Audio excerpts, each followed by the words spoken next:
Welcome to Journey Through the Gate, Paranormal Portal Podcast, as we delve into the many questions and wonders brought on by the supernatural experience.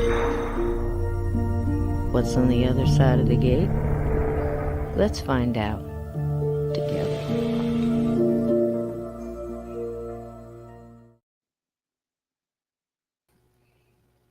Hello. Hey, old rattlesnake. How you We doing? are alive. I was waiting Yep. for you to bring me in, but here I am. Let me take you Got, back out. got Nurse Bittens here with me now. That's fine. Hello, Bittens. Hello, darling. Oh, God, you're so beautiful, darling. Look at how pretty She is you a are. pretty cat. She's up here helping me run the show. Yeah. No, I'm not. Can you hear me okay? I'm not sure which mic I'm on. I've got one here. I've got one on this thing, and then I there's hear you another one. fine. I hear Okay. you fine. How's he doing, chat? Hello, all you wonderful people in here. Jamie and Paradox Fossils. Let me know. Give me a 5x5 if you can hear Steve okay.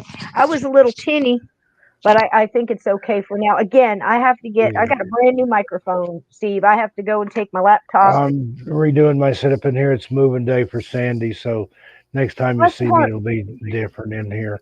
But I Yeah. want to say hi to Glenn Dennison and Edna. Are you kidding me?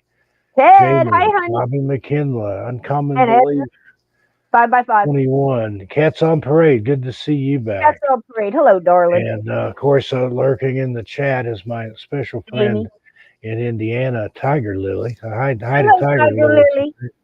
I Sent love me that this name. Where nice do I mug know that all the from? way from Indiana. Tiger Lily. Isn't that am I thinking about an old movie? Am I thinking about? Yeah, Woody Allen, What's Up, Tiger Lily? There it is. And Okay. then it was a Natalie Merchant album back in the 90s, I think. I think I'm thinking of the movie, though. I remember something Yeah, about I that. think they took like it was a Japanese movie and Pass it then they down. dubbed the voices into English and made a totally different movie out of it. Well, Let's I'm see, thinking Woody about. Allen and I think Peter Sellers. I'm not entirely sure on that. There was one. Oh, gosh, I can't remember. I think it was I know what I was thinking of. Madame Butterfly. And then that's not where Okay. I was thinking of something totally different. Gosh, the movies are just coming in my head like crazy now. Of course, I'm out of my mind. I got a little bit of a fever. I'm still dealing with the stomach flu. I was sick yesterday, sick today, sick the day before, trying for the whole family. It's pushing through it. I think it's running through a lot of people are having. Hey, Donnie, a lot of people are getting it, but it's like the headache behind your eyes, that headache thing. Yeah. I mean, I'm taking all my stuff and everything else, but you have to understand, my immune system is completely compromised since the spiders, you know? So I have to fight even harder because my Your bone is really your depleted. spidey senses are tingling. Yeah, buddy. Oh, they're tingling all right. So, hey, are you kidding me? How you doing, darling? Vixen Doe, hi, baby. Got some Facebook users there. We can't Oh see your no, you got her. name. Oh, I think that's probably Michael. There's a Hey, way to darling. go in and I'll be set fine. that to where we can see your name. Hey, there's Donnie Cho. How you doing, Yep, Donnie? I'm on the back Salvador end of Soto. it. Hello, brother. I'm on the back end of it, but man, I tell you, it's like right behind Goodness, my I eyes. got I to keep pull closing my my eyes because the light. earbuds up. I got it as dark as I think I can have it in here without it completely wrecking the where you can't see. Yeah, right. It's absolutely true, Jamie. It does kind of come and go. Phil. Hang on. Glenn's saying something. Hold on here, honey. Something about Japanese main character was named Phil Moskowitz in the film. Funny film. Oh, okay. Is that the Tiger Lily one? Yeah, I think it's Woody Allen. I want to say Woody Allen. I think Peter What Sellers had something to do with with it. I don't know, but Shirley I MacLaine? remember it was funny. There was one with Shirley MacLaine. That was kind of like that. She was a doll. Was it maybe her and Jack Lemmon or something? I was thinking she was almost playing. I think they were trying to pull her off as Asian or something, weren't they? Yeah, They did that a lot back in they the do day. I that mean, sometimes. Marlon Brando played a Mexican. It's just, yeah. you know, The funniest one I think I ever saw was, of course, this has nothing to do with the show topic tonight, but Steve and I like to visit a little bit, so you can visit along with us if you like. Um, was when William Shatner played the Apache. Do you know what I'm talking about? hmm Oh, yeah, that's funny. And then there was when John Wayne played, what did he play? Genghis Khan or something? And Yeah, Aunt Edna's asking if you're looking sharp tonight, Steve. If you oh, lost thank weight. you. Thank you. Yes, I have. Since I moved out here, I lost about 37 pounds. Woo! How about that? How about that? Is that something you wanted to do? Oh, absolutely. Okay. So I lost Seeing about. some of the best blood pressure numbers I've ever seen, too. So Oh, that's good to it's a hear. good thing. I lost about 30 pounds, and then I turned around and found it. Just To put up eating better, that's a getting joke. more exercise, taking better care of myself.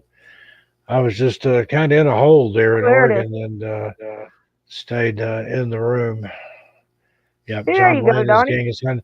Yul Brenner, didn't he play Congratulations, uh, Yul Brenner. Yeah, Prince, yeah. or He's the King what and I. is King King and and I? I. Yeah, King of He Siam. did really good though. He did really good though. He He had did. a kind of an exotic look to Yul start out with. Brenner is a But good actor.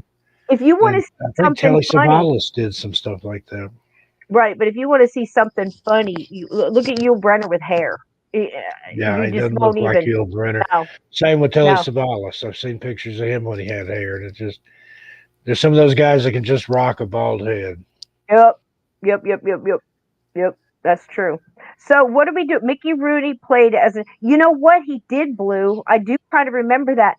And you know what? Now that he says Mickey Rooney, do you remember? I was scarred by a movie once. He played a race car driver, and somebody was in an accident and they burned alive in the car. It was an old movie. Mickey Rooney was in, I think. And the race car driver, it was like an old NASCAR, but it was with the long cars. I forget what they called it. Not the funny cars, but something else.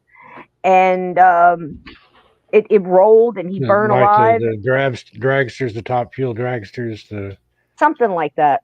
like Yeah. Big Daddy Don Garlitz and Mm. Shirley Boom Boom, whatever her name was, that used to race those dragsters. The ones with a little parachute on the back of them. Yeah. Then Aunt Edna sending you love here. Love back to everybody. Thank I you, hope and you're Edna. going to Hope have a yours is wonderful doing well Thanksgiving. too. Hope Stick y'all with are the going to have beet a wonderful juice and Thanksgiving. diuretic was what did it for me. The blood pressure medicine they had me on was actually making it worse. Yeah. I could take the blood pressure pill and it'd jump up about 20 points on both sides. And then they put me on a diuretic, and I think that's all I need now. Is I saw some numbers the other night that were so low they kind of scared me. I went Right. showed Sandy, I'm like, am I going to die? Oh I my had like God. a 116 over 64, and the highest I've ever seen was 275 over some equally scary number. That's like danger, danger, danger. Will Robinson right there. I try to not to take mine. If I don't know, I don't know.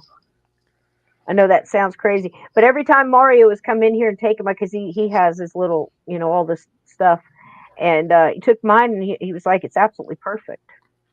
Every time he's ever taken, it's absolutely perfect, and I'm like, well, get me angry and see how high that son of a bitch goes. He'll blow that thing right up. But yeah, so I try to stay calm. Military. No, I've taken a poll since then, and on somebody in the chat on one of my shows, the highest I've ever seen was like 281 or 283. So they got me beat at blood pressure poker or whatever we're Yeah, playing Mario there. got you beat on that one too. It He just hit it didn't so. spike. His stuff was so high once he went into the CVS, and I think the like here, I don't know if they have them out there in New Jersey. You go to the CVS, it's kind of got like a small little urgent care kind of thing. Mhm. And he went in there, the damn thing was so high, the girl about passed out. But yeah, sent him right to the hospital. Sent him Yeah, right to the hospital. paramedics came, got me, took me in an ambulance, and by the time I got to the hospital, it was down to 150 over something. So weird, but seems to be under control now. I haven't seen any scary high numbers in a while. God bless everybody that's got any kind of issues like that. Like I said, right now, I just been battling back and forth for a couple days now. It comes and it goes, and I don't even like taking Tylenol. I'll take my herbs and I'll take my stuff. I like my Tylenol. And that's I just tearing my try not liver to. up, but I'll wean myself off that at a later Yeah. point. Thank you, Cats on Parade. Says that she's glad my BP numbers are Yep. better. Everybody is Should have sending stay love. around for a long time. Me Hey, too. Lotus girl, welcome in, welcome in, welcome in, welcome in to all the new listeners, everybody that's in here. If you could do me a huge favor, we are at 1,500. Love it. If you want to subscribe, please do. If you haven't already, if you can, just go out there and hit that thumbs up because it's really Like, helping us with share, and YouTube stuff. subscribe. And don't forget, Super Sticker and Super Chat is on Oh, and available. Every thank you penny so goes much. back to helping Cisco defray the cost of the show. I know Absolutely. StreamYard's not cheap. I pay that every month whether I use it or not. Yep. And boy, those subscriptions add up. Woo! And they forget about I them. said Oh, I I'm subscribed to that. I subscribed to this. I've got that. stay I've out got the teeth for this because you got to figure, you got that, you got the internet, you got all the equipment, and again, I don't do credit cards and stuff like that, so I either save up and get it. Right now, the problem is I've got the two USB ports that went out, and everybody's telling me that that's usually it's not recognizing the driver. I don't know. It's a lot of techo talk. But I mean, $138 for the first hour just for them to look at it and tell you whether or not it can no. be fixed. So, once you get to a certain point, it's almost cheaper to get a new That's laptop. right. It's a brand new I laptop. stream on this Chromebook. I think I paid $200-300 for it. It's nothing fancy. I've got my better stuff back there that I record and video edit and stuff with, but this is expendable. I've got a couple of them. If this one goes out, I'll just throw it away and use the other one.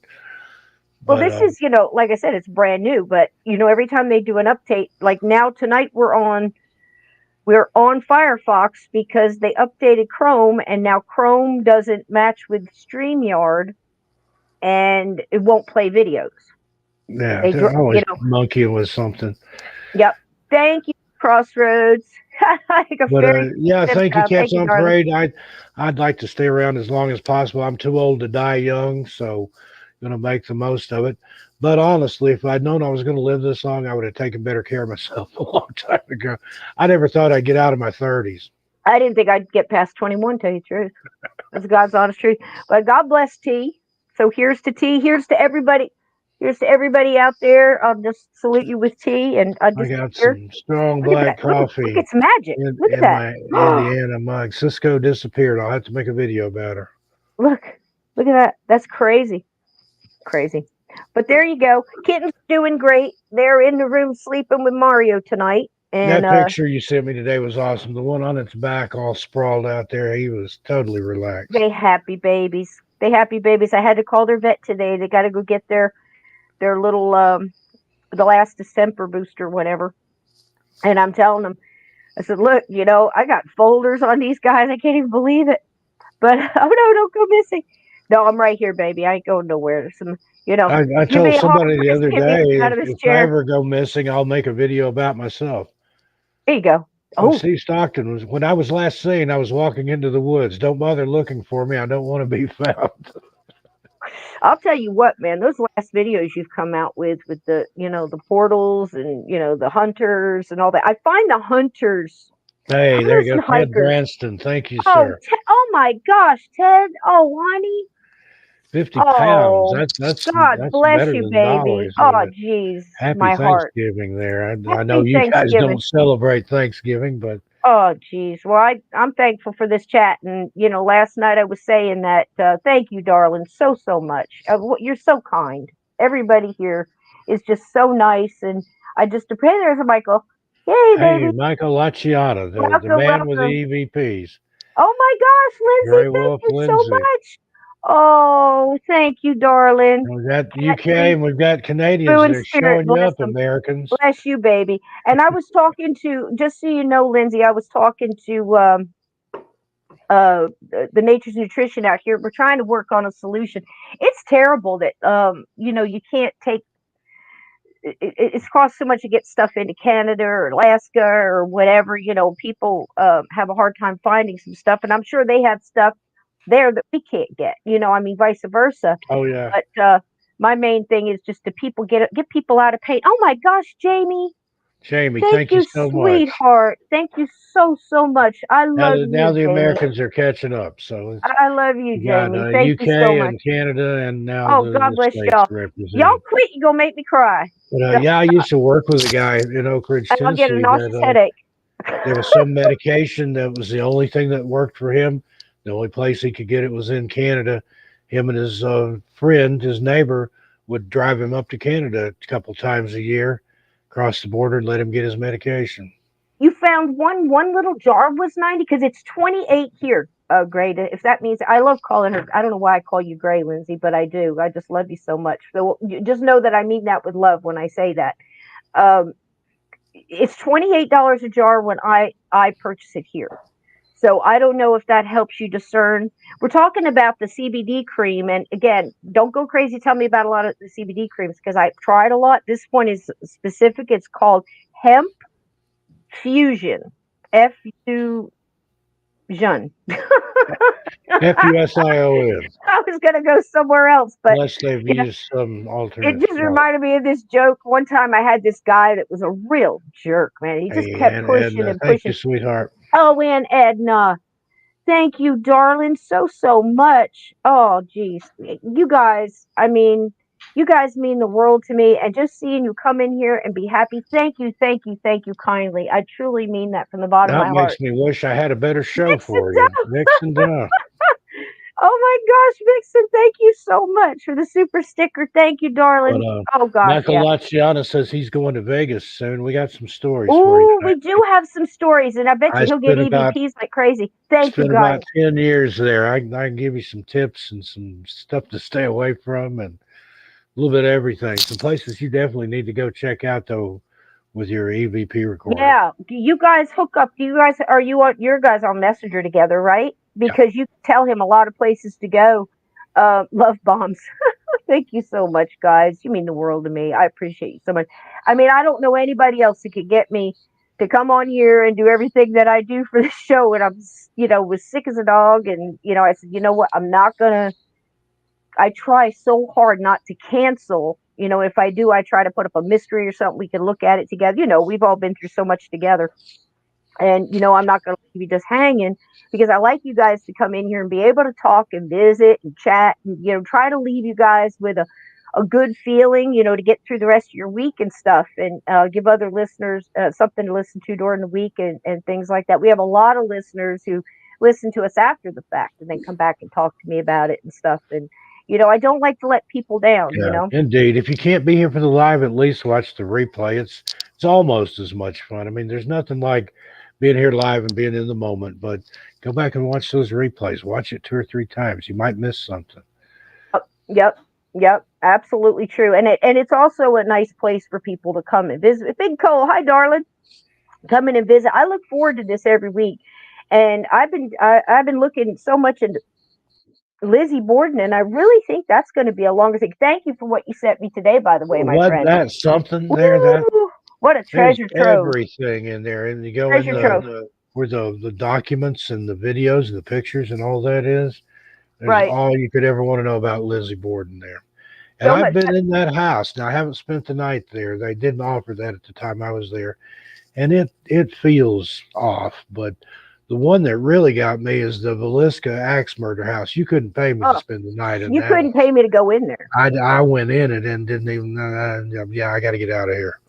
Exactly, Ted. It does help with the algorithms, and I appreciate that so much. And it was kind of what you said. And I hope you're not. Ted left a comment and said that he was in his tent building large candles. I said, "Don't burn the tent down, Ted." But we missed you last night, baby. But before I forget, Steve, if you'll allow me just a moment, this is Please. important because somebody is hurting, and anytime somebody's hurting, I got to put that first. All right, this is what we're looking for, guys. I need everybody to put their little thinking caps on and think of how to do this because we need to get this called Hemp Fusion. It is a CBD balm, BALM, and it is the bomb, and it's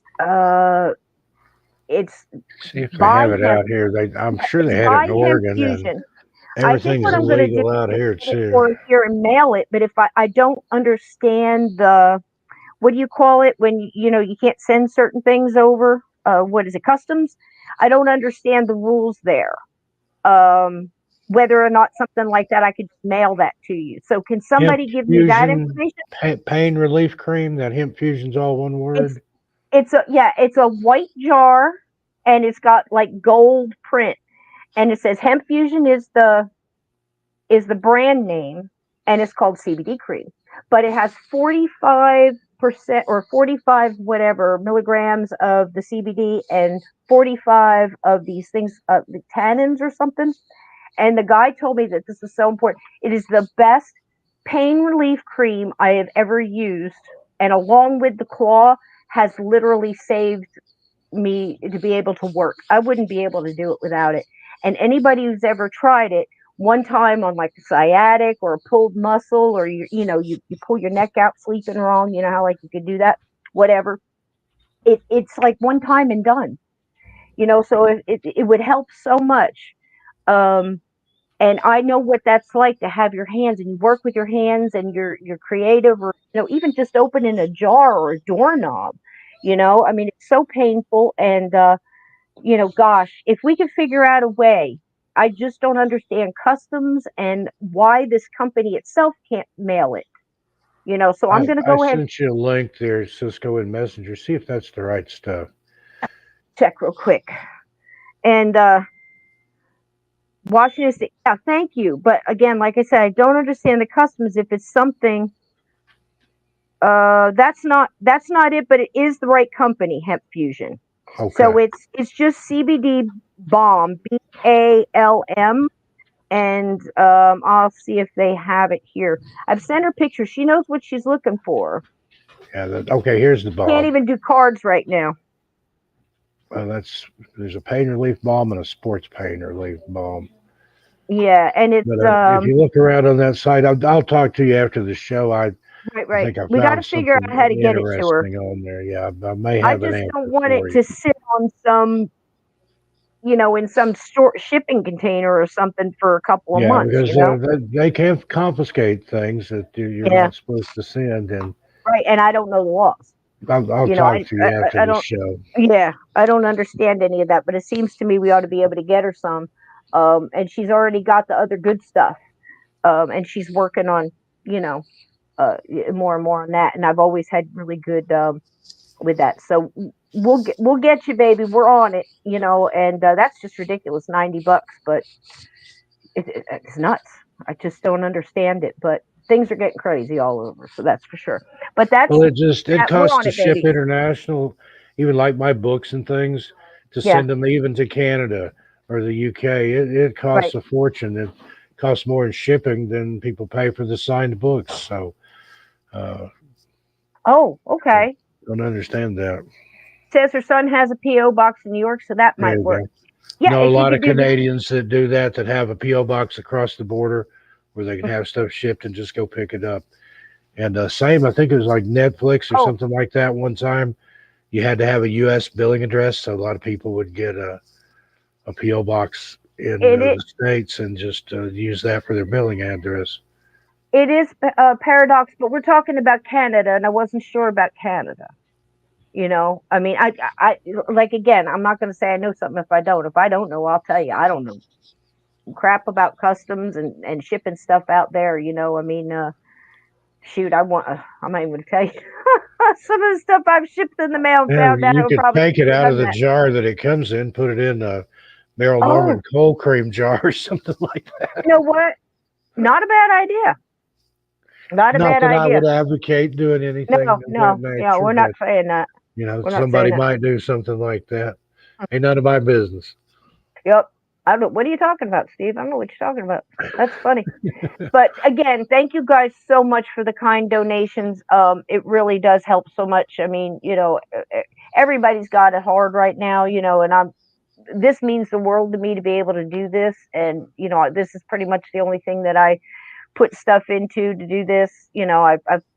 I still do jewelry and I still do all that, but I've packed all that stuff up trying to get ready for the next thing. And not that it's gone or anything, it's just trying to get things straightened out. Mario was trying to redo his music room and get all of his stuff into one spot. And I'm trying to do the same thing. We're trying to switch back things around. And so, Yeah, I've got all progression my does stuff in one can't room help right it. now till then I'm getting ready to have a whole house here in just a couple of Yeah. days. Now, just, for whatever, how's Sandy doing?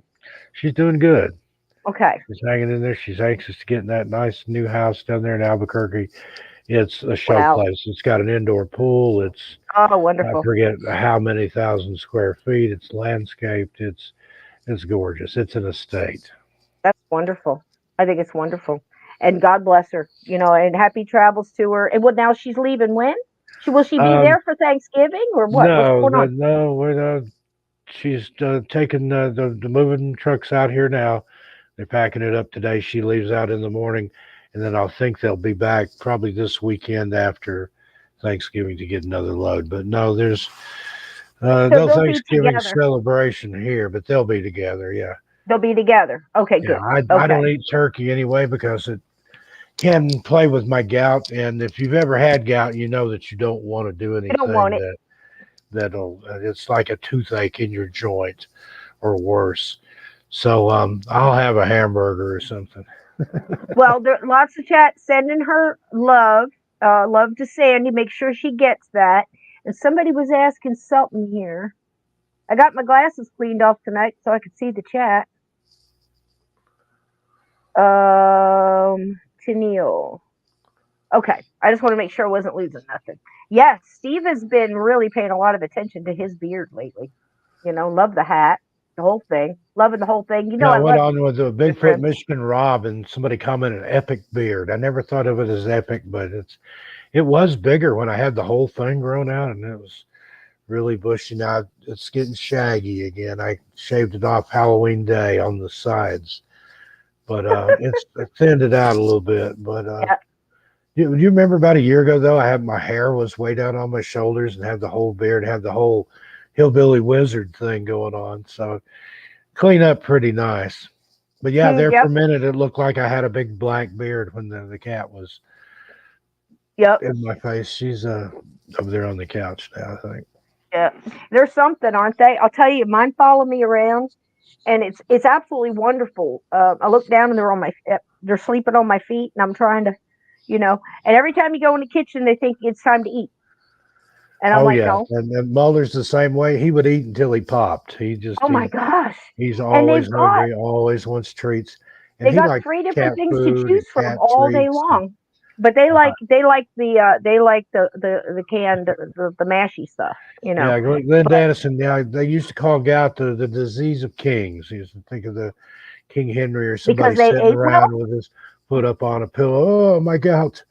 But yeah, it's because anything's rich in purines. There's a lot of stuff I'm not supposed to have: turkey, seafood, um, red meat. Now that I fight back on that one, but I love red meat. I crave red meat, but yeah, there's just certain things. Alcohol, I'm not supposed to have any kind of alcohol. The only thing Yep, that rich doesn't seem food. to bother me is Guinness, but not a big So you fan of soak it. your feet in Guinness I am that might be next. or Jack But Daniels? well, when you've got it, it's just and surprisingly, Bud Light is the thing that Oh, before when I had it, it gave it to me the worst. I could drink a Bud Light tonight, I'd have gout by in the morning. I don't know what is in Bud Light, but it's honey, if something. you drank a Bud Yeah, Light, I'd have gout by morning. That is like the worst beer. it's just Oh, worse. geez. Yeah, I just not a Bleh. beer drinker anyway. If I were to indulge, I'd like a nice That's pale true, Vixen. India ale or an IPA, India Pale Ale from a Welcome, Whole microbrewery Religion. or something. There was a place in Portland that had a really good habanero IPA. Yep. The pate, I call that pate. Pate, Pate. Pate de Yeah, Foy. Dickens hated pate. He liked the extra gravy and the chunky stuff and the whole shebang. But Yeah, these babies here, oh gosh, when I I bought first you a got here funny, the other funny. cat that my daughter has, I went to this natural, but it's like Whole Foods, but it's a place in Portland, kind of a hippie store, and got the best fresh raw cat food they had. She wouldn't Oh touch it. She yeah. wanted the cheap stuff out of a can from Kroger. Well, these guys, I bought. I was laughing my ass off because I was just sitting there. I think it was at the Lidl's or whatever you call it, the Lidl's, whatever that little German grocery store. And you never know what they're going to have. And I went through the pet thing just to see if they had any different, in the cans or whatever. And I look up and I'm looking at this one can, and Yosemite it Sam. said moose, like cat, whatever it was in the can. It said moose. I swear to you, I thought it said mouse flavored. Now that would be awesome.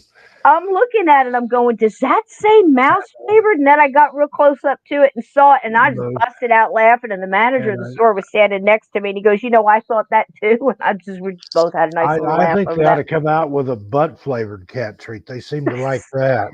for dogs, for dogs and cats. Yeah, yeah, yep. That's so funny. Well, what are we talking about tonight? What were we? Oh, we're doing gangsters, aren't we?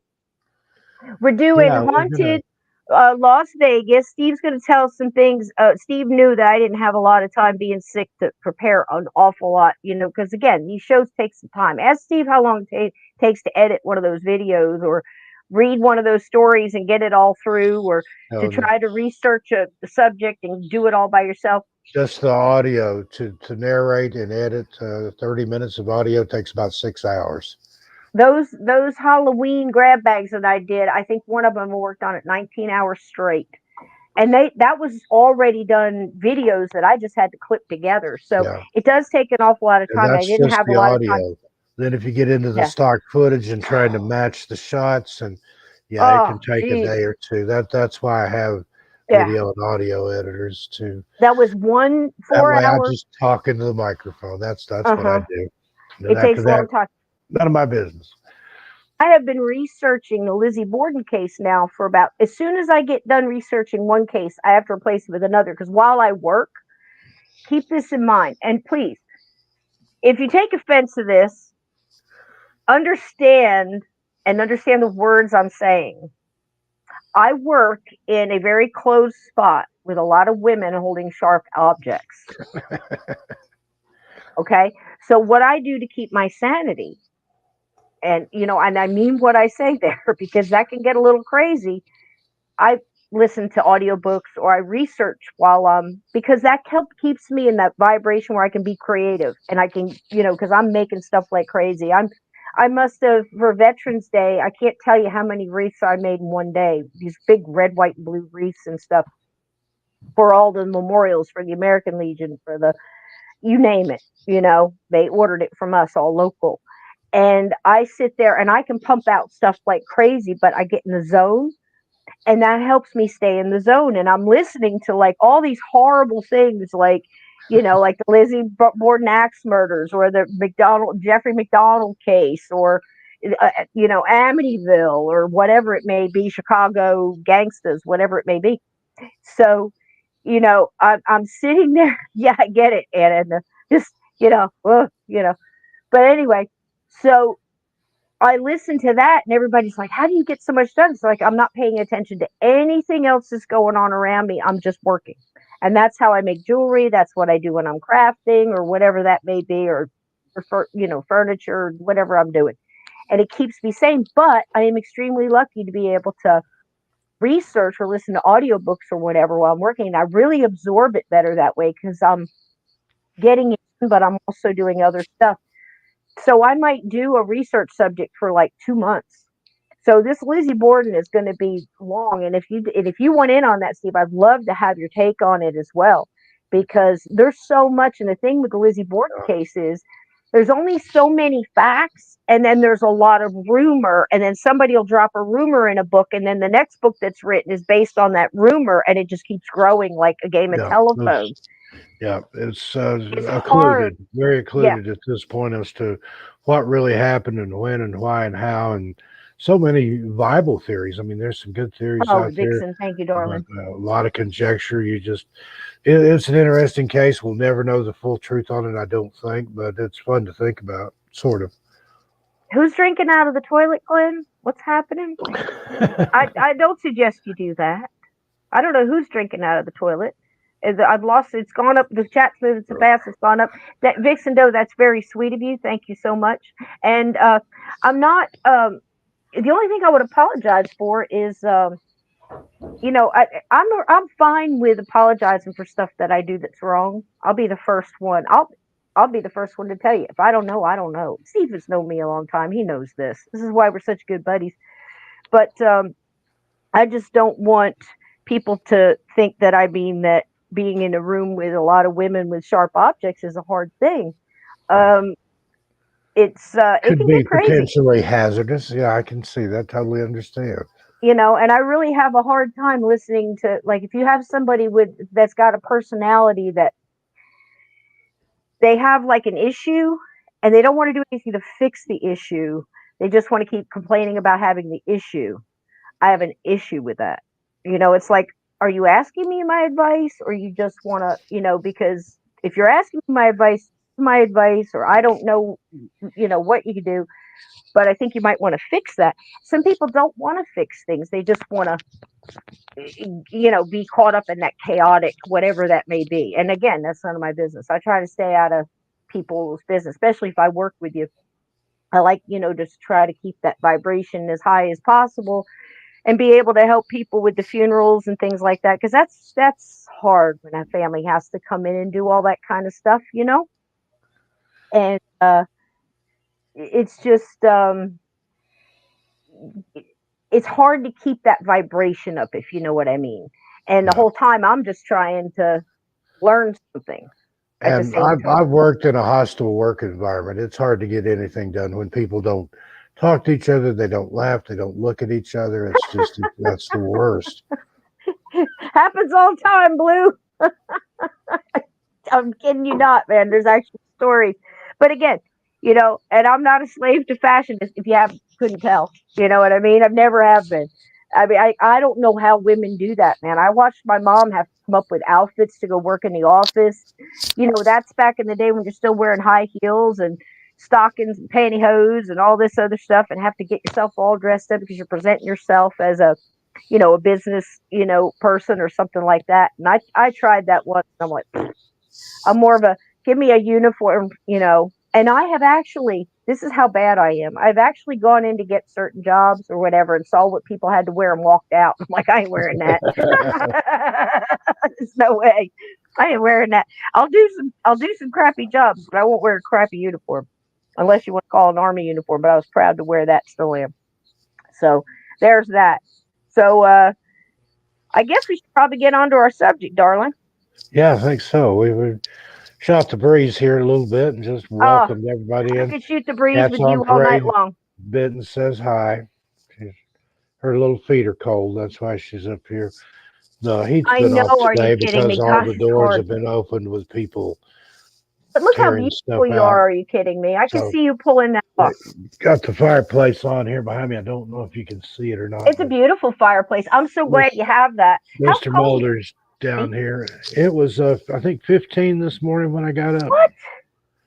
What? It gets cold out here in the desert at night in the Holy winter. macaroni. Are you serious? Oh, I worry about absolutely. my people staying warm this winter. I hope everybody's warm. I know it sounds so silly me telling you about lard candles and clay pot heaters, but listen, man, you Whatever know, works. again, This is natural I have to gas, keep people so warm. this will work even if the electricity goes out. But be Yeah. prepared just in case because you never know. Yeah. I'm not sure what business is.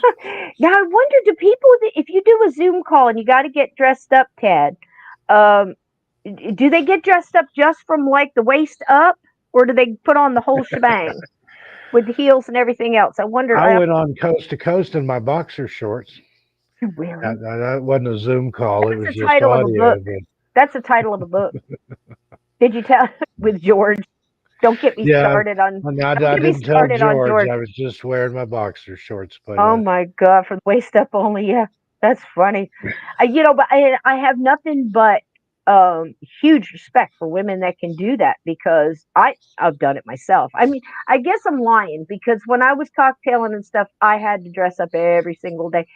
I guess it just felt different because I wasn't really wearing like an office kind of thing. It was more like, you know, I don't know, 4-inch spiked heels. That's an outfit, you know. But that was back in the day, and I went from combat boots to 4-inch stilettos, and eventually my feet just, I had great legs. Oh my God, they used to play Legs. You know that song Legs? The DJ, every time I walked in, he would play Legs for me. so That's how it's good easy they were. talk song. But Cats I on can't do it Parade. I've anymore. seen some blooper reel videos where people have stood up during Zoom calls, and it was very inappropriate. That's okay. That's okay, Steve. So was George. That's Yeah, they funny. might not have even had boxer shorts on. I don't know Chad, about old Chad, I George. bet you're gorgeous in anything you wear, baby. How's the puppies, by the way? Anything scary to report? Did they go outside and see anything scary tonight? He always gives us that report. Birthday suit under my cap and gown. Oh, Boy, Aunt Edna, under my you're cap a and gown at pistol, graduation. aren't you? Woo, girl. I would have wished I'd known you back then, baby. We would have kicked up some dust, wouldn't we? My maiden name? I missed something somewhere along the line. I'm trying to keep up, guys. That's why I'm buying wool blankets for my van, even though I'm heading south in January. Vixen Doe, I believe, she said that her house finally sold. So good for her. Good for everybody. I hope everything good happens for everybody this week. You make it what you want to make it. That was my point last night for showing you movies. I hope you guys stop and watch some of those movies because, yeah, we would have had a blast. But we'd probably be in prison by now, darling. They had caught us. Would have been like a Thelma and Louise, but they wouldn't have caught us, and I would certainly wouldn't have gone off the cliff. But especially in that pretty car. But yeah, yeah. I barely made it out of that kind of stuff with this by the skin of my teeth sometimes, or the spirits moving me. I swear my mother was guiding from the other side because there were some times where Oh, I'm telling you. you know what I I led a mean. charmed life. Looking back on some of the stuff we used to do in high school and college, no wonder I didn't think I'd get out of my 30s. Yep. Oh yeah, I was most likely to be in prison before I was 21 or dead, one of the two. You know how they vote? Crazy stuff. We were Yeah, talking swing last your night about superlatives. DC and stuff, and all that stuff. I was thinking about the yearbook and things, and at that point in time, I think everybody in my family convinced me that because I wasn't going to go to college and shoot for a 4.0 and all this other stuff. I'm like, no, that's y'all's gig. I don't see any reason for me to go there because I'm good at this stuff and I'm going to go make a living doing this, which actually made me even a bigger outcast in my family because all my family's got they got all this, the stuff, and the money, and it means nothing to me. Having that, what we're doing right now means the world to me. Putting out the book that Steve and I put out meant the world to me. Doing these episodes and raising good human beings and trying to give a good home to these babies and stuff like that. And trying to reach out to you guys or maybe help you have a better day or, maybe learn something from you guys. This means the world to me. When I make a piece of jewelry and it lights somebody's face up or a dream catcher or something else or, the birds. I mean, I could watch the birds for forever. And the squirrels today had a blast out there. Everybody was getting extra because it's getting cold you know, and I guess it's the little stuff, nature and real things and, real people and real friendships and doing what we're doing right now, you know. And you know that out of all the people in my family, nobody watches my show. Really? Nobody has read my book. My one sister read my book because I gave it to her and she read it. And of course she was like, I had no idea this was going on. And I'm like, I tried to tell you. Yeah, my daughter watches occasionally, but all my immediate family are passed on. But I've got cousins and aunts and uncles that have no idea where I'm at, what I'm doing, and Yep. I don't mind that a bit. My Just, son does. He's in here. My other son pops in and he watches and listens at work and stuff like that. But I mean, as far as siblings and their families and stuff like that, but that doesn't even go for just this podcast. Like when I was selling jewelry, I at the time I had a website was doing really good. They wouldn't even share the stuff on their Facebook and then you think that they didn't see it, and then you're at whatever family thing and go, oh yeah, I saw that, and I'm like, you couldn't share it. And they're like, well, I didn't want people to think that I was forcing them to buy stuff, And I'm like, what? That's crazy. That's crazy. that's a cop out.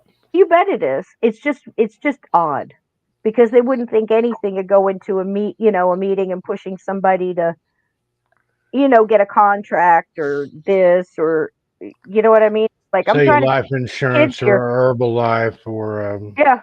whatever, Mm, Tupperware. it's absolutely crazy. It's just nuts the way people's minds work. So everything you do it on your own, and then you got it on your own, through the kindness of other people, outside and all that. But it's a little more sweet because you're not beholden to nobody, and Yeah.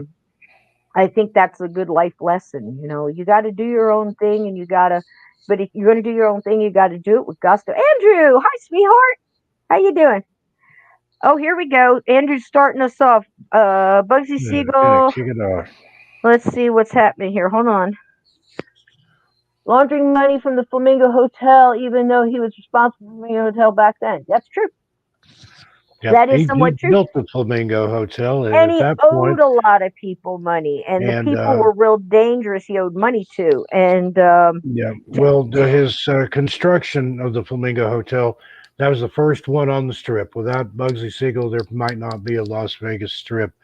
But the mob financed it, his gang or other gangs, and because he was in with Meyer Lansky in the beginning, yeah, and they called it the Bugs and my or the Siegel and Meyer gang or something. I guess they Meyer Bugs and Meyer or something Meyer like was that. first. It was Meyer Siegel because it was okay. Let's start this way. Has anybody seen? Give me a hands up or some bacon. I'll tell you what. Give me some bacon if you saw Boardwalk Empire. At least one or two seasons. There's 5 seasons of Boardwalk Empire, and I just binge watched that over the past couple of weeks too, just to kind of pull out stuff that basically was not historically accurate. Did they move it around, kind of stuff like that. And I like Steve Buscemi, and I thought they did a good job. There was a couple characters in there I didn't like. I hate to say it, but I wasn't thrilled with the Al Capone. I know he played it like he was supposed to play it, and yeah, and nobody called him Bugsy to his face though, Glenn. Yeah, yeah, that was back then. That term, say somebody was Crazy as a Bugsy, bed bug. if they were crazy as a bed bug, right? And you Yep. did not call him that to his face.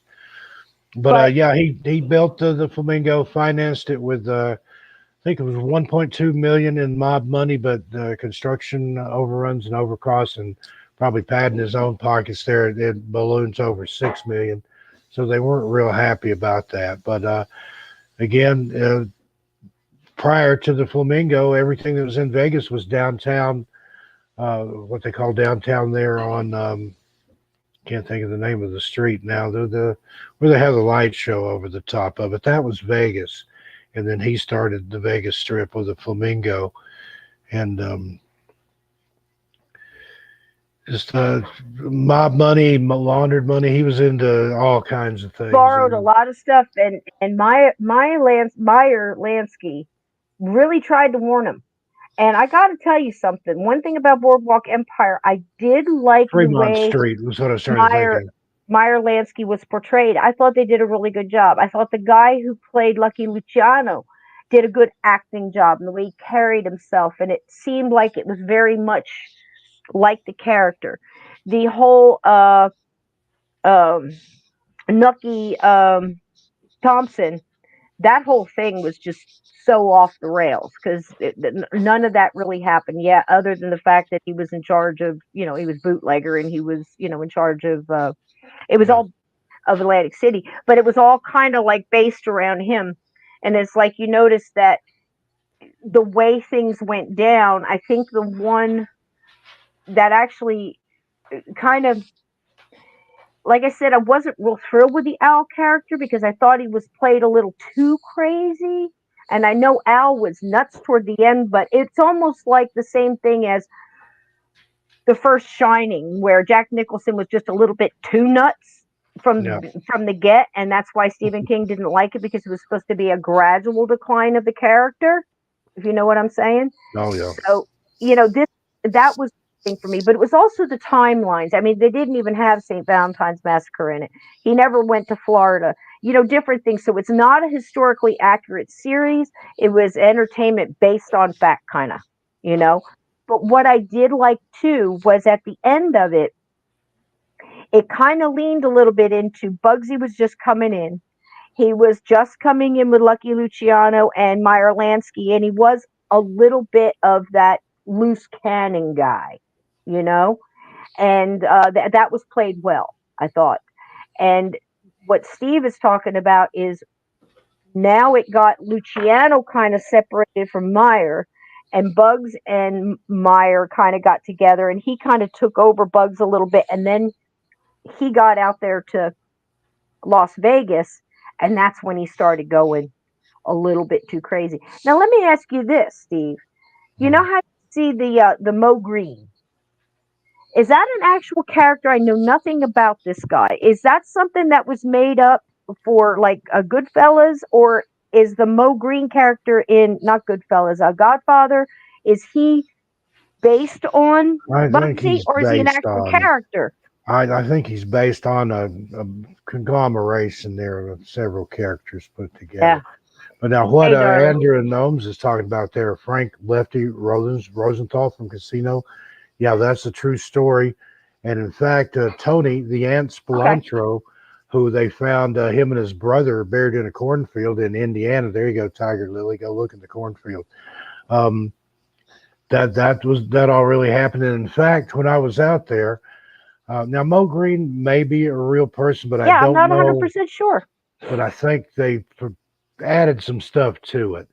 But yeah, when I was in Vegas, one of the ladies that worked for me, we were at the Rio one night, and she introduced me to a guy. I don't remember what his name was, like Joshua or something, And she said, "You know who that is, right?" And I'm like, "I have no clue." And she said, "Next time he walks past here, look at his name tag." And his last name was Spilantro. And she said, "You've seen Casino, right?" I'm like, "Yeah." And she said, "Well, that's the aunt's nephew." Now, you would think, with all the trouble that Aunt Spilantro caused in Vegas, that they wouldn't let any of those people anywhere near Casino, but this was just a few Daddy. years ago. There's one of his direct family members working as a table games dealer at the Rio. Mm. Wow. So Well, the I'll mob's tell you still what. there. They're just quieter about it. The corporations run the town, but there's people that sit on the board and in the back rooms and stuff that still have those mobbed up connections. Don't kid yourself. Bobby's got the answer right here. Mo green is a color, kind of like dark Kelly green. It's cute. But yeah, Very cute. Rosenthal, they couldn't. He got barred from owning and running a casino, so they gave him a TV show. He had like a public access show Who on did? TV in Las Vegas. Lefty Rosenthal. Oh, okay. Now If is you've that the seen, same Lefty that was in the Donnie Brasco stuff, or is that a different Lefty? it's probably the same one because if you've seen Casino, it was Robert De Niro's character, and that was absolutely a real person. They tried to kill him. They Okay. tried to blow. They blew his car up with him in it. He escaped. They Oh, here we go. Yes, this is what I thought. Wait a minute. Wait a minute. Wait a minute. Look, look, look, look, look. Look okay. at There you that. go. There we go. And again, the day after Mr. Dickens passed, I woke up in the morning, and I'll say it again here. I woke up in the morning and sat straight up like you have one of those, like, like where you have that almost like a sweaty, dream where you're just cold sweat pouring off Yeah. you. And I was like trying to figure out, like, did I just dream everything that happened the day before? I mean, I was in a bad state. You guys knew, you were with me. And I sat straight up like, like, and looked around, and reality is starting to come to me. And the first thing I heard, Mario was watching Godfather, and I hear, "Do you know who I am?" And then there's a pause. "I'm Mo Green." Okay. And Dickens always had this thing with different mediums and coming through, and he'll go show up, but he was very impatient. He was like, I'm not waiting. Do you know who I am?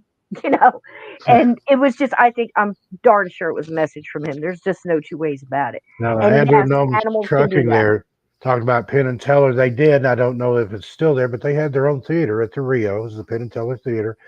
And right outside of it, just down the hallway, there's a Starbucks. Penn Jillette used to sit in there every afternoon, have coffee, and read the paper. So I started going in there and having my coffee. I'd sit close to him. "Hey, how you doing?" Then eventually got to talking to the man. That time I was the lab manager for the in-house photography lab there that had the souvenir photo concession. And he actually invited me out to. He had a big compound out in the desert at that time, and I went to his daughter. Her real name is Moxie Crime Fighter Gillette. You can look that up. I went and made pictures at her birthday and got to eat at their cookout. But Penn's a really nice guy. Now, I've met some of those other magicians. Somebody was asking me the other day about David Copperfield. If I can be blunt here, he's a butthole. Copperfield? Yeah, I know somebody that worked that show. I And his don't know tricks him. aren't I really met him. tricks so much that if you spent the kind of money on the illusions that's all you need. There's no magic, there's no misdirection, there's no skill or prestidigitation. You throw a lot of money at it and they build things to make it happen. And he's the showman, but yeah. He and Barry Manilow are the two biggest buttholes in Las Vegas, and I will say that to Barry Manilow's face. Yeah, really. Now I didn't meet David Copperfield. This is my David Copperfield experience. We went. I go to very few shows. This was something that we went as a family when I was still married to my ex, and his parents went and everything. We're sitting in the Von Braun Civic Center, which was a great civic center, by the way. And I think they've since changed the name since Operation Paperclip started coming out. But anyway, got a story about that too. Oh my God. So I'm sitting there and he's doing this motorcycle thing, and it's the girls and it's it's a beautiful show. They put on a show for sure. And all of a sudden I had a weird feeling because again, a little psychic here. And I'm like, what the heck am I feeling behind me? And I turn around like this and I look, and it was one of those setups where like we were in the second to the last row before you had a break and then another section started. And right behind me is this guy sitting on a motorcycle with a helmet on, and it's David Copperfield. And he sees me turn around and look at me. He goes, I would have jumped up and said, "Look, it's David Copperfield." Yeah, and I just thought that was so funny. So that was my moment with David Copperfield, and it was a great show. But stuff makes me crazy. I knew people that worked at that show, and he's incredibly hard to get along with. See, that was the thing. The company that I worked for. I won't mention the name of the company because as far as I know, it's still in existence, but they got that photography concession. If you go to Vegas, probably till this day, and you go see one of the shows or you eat in one of the high-end restaurants, a camera girl or a camera boy will come around and take your picture, and then they try to hustle you to buy copies of it after. Well, the guys I worked for, they put those in. They started infiltrating the casinos back in the 60s, so they had some interesting ties. But the nice thing about that, it afforded me, I could go around, I could go to any casino that I wanted to and work there, or I'd fill in for people. So I got to work in a lot of different casinos, saw a lot of different acts, met a lot of different people. But the absolute nicest person in Las Vegas by far, none other than Wayne Newton. He is just, oh gosh, I think he's real, except for the face. Total Jim. Yeah, he's a real guy. And here's the thing, the story about when he saw Elvis. If anybody's ever seen that celebrity ghost stories, I love that. I love the way they put it together. I love the vibration of it. You know what I mean? It's one of those I can watch, and it's just calming to watch. Even though, they're jumping to conclusions and doing this and doing that, that's fine. Wayne Newton was a good story because he felt so bad about taking over for Elvis. He was a good friend. Elvis was a friend of his. And Elvis, of course, passed and had to, somebody had to fulfill the spot. And he went in and did it. And he tells the story of how he's singing the song, and he had put together a couple of songs. I can't remember. I'm not going to get it verbatim. But he's put together a couple of songs of tribute, and it was supposed to be nobody in the balcony. And apparently at one point in time, he's singing this Elvis song, and a light comes up in the balcony, and there's Elvis, the shadow, and that was, I believe that was at the, used to be the International, now it's the Hilton International. That was where the Elvis Theater was. I believe it. It's still there. The Elvis gift shop's something else now, but when I was out there, Barry Manilow had a permanent residency there, and I hope Elvis haunted him. But I was getting around to Wayne Newton. At that time, he was at Harrah's.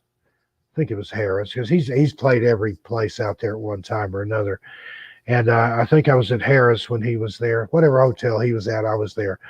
And he would, the dressing rooms and things were in the hallway where the photography lab was located. had this big wet printer back there. The cost as much as a Ferrari. It was about the size of a minivan that would spew these pictures out. Well, he'd stick his head in the lab and just say hi to us, or I'd see him out back in the parking area and stuff. Well, one day I drove out to his estate there, which is a recreation of Tara from Gone with the Wind.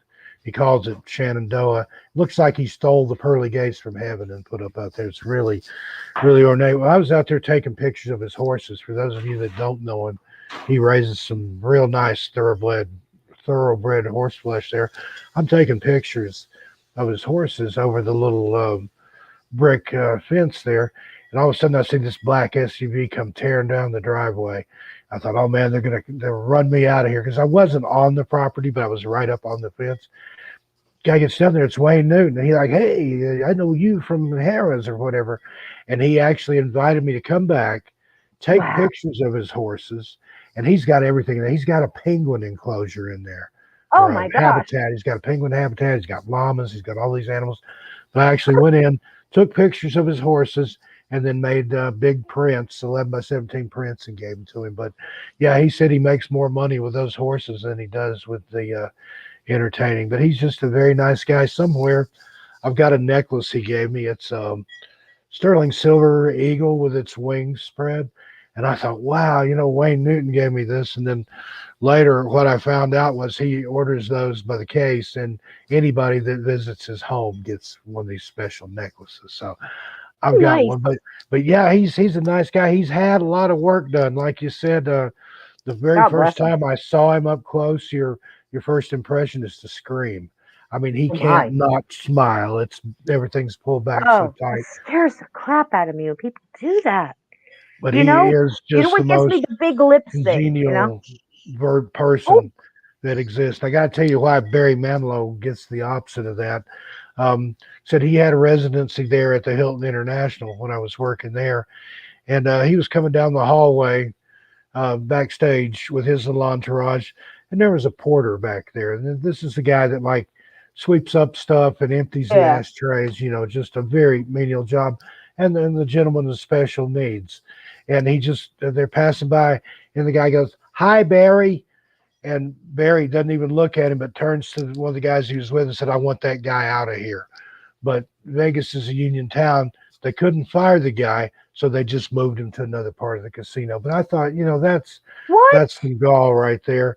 And then also when I was out there, there was an article in the paper about a woman that had rode the bus or hitchhiked or something from California just to meet Barry Manilow. And she was actually sleeping on a bus bench outside the Hilton International, would see him drive by every day in his limo and wave at him and stuff. And the article was about how he wouldn't even acknowledge her. And he even said, and I can't remember the exact quote, but like, if I stopped to talk to everybody that came and camped out on the sidewalk to talk to me, I'd never be able to get anything done. I thought, you know what? No, you wouldn't be there if it wasn't for people. If you don't stop and be, there's a line you have, of course. And you want to know the truth?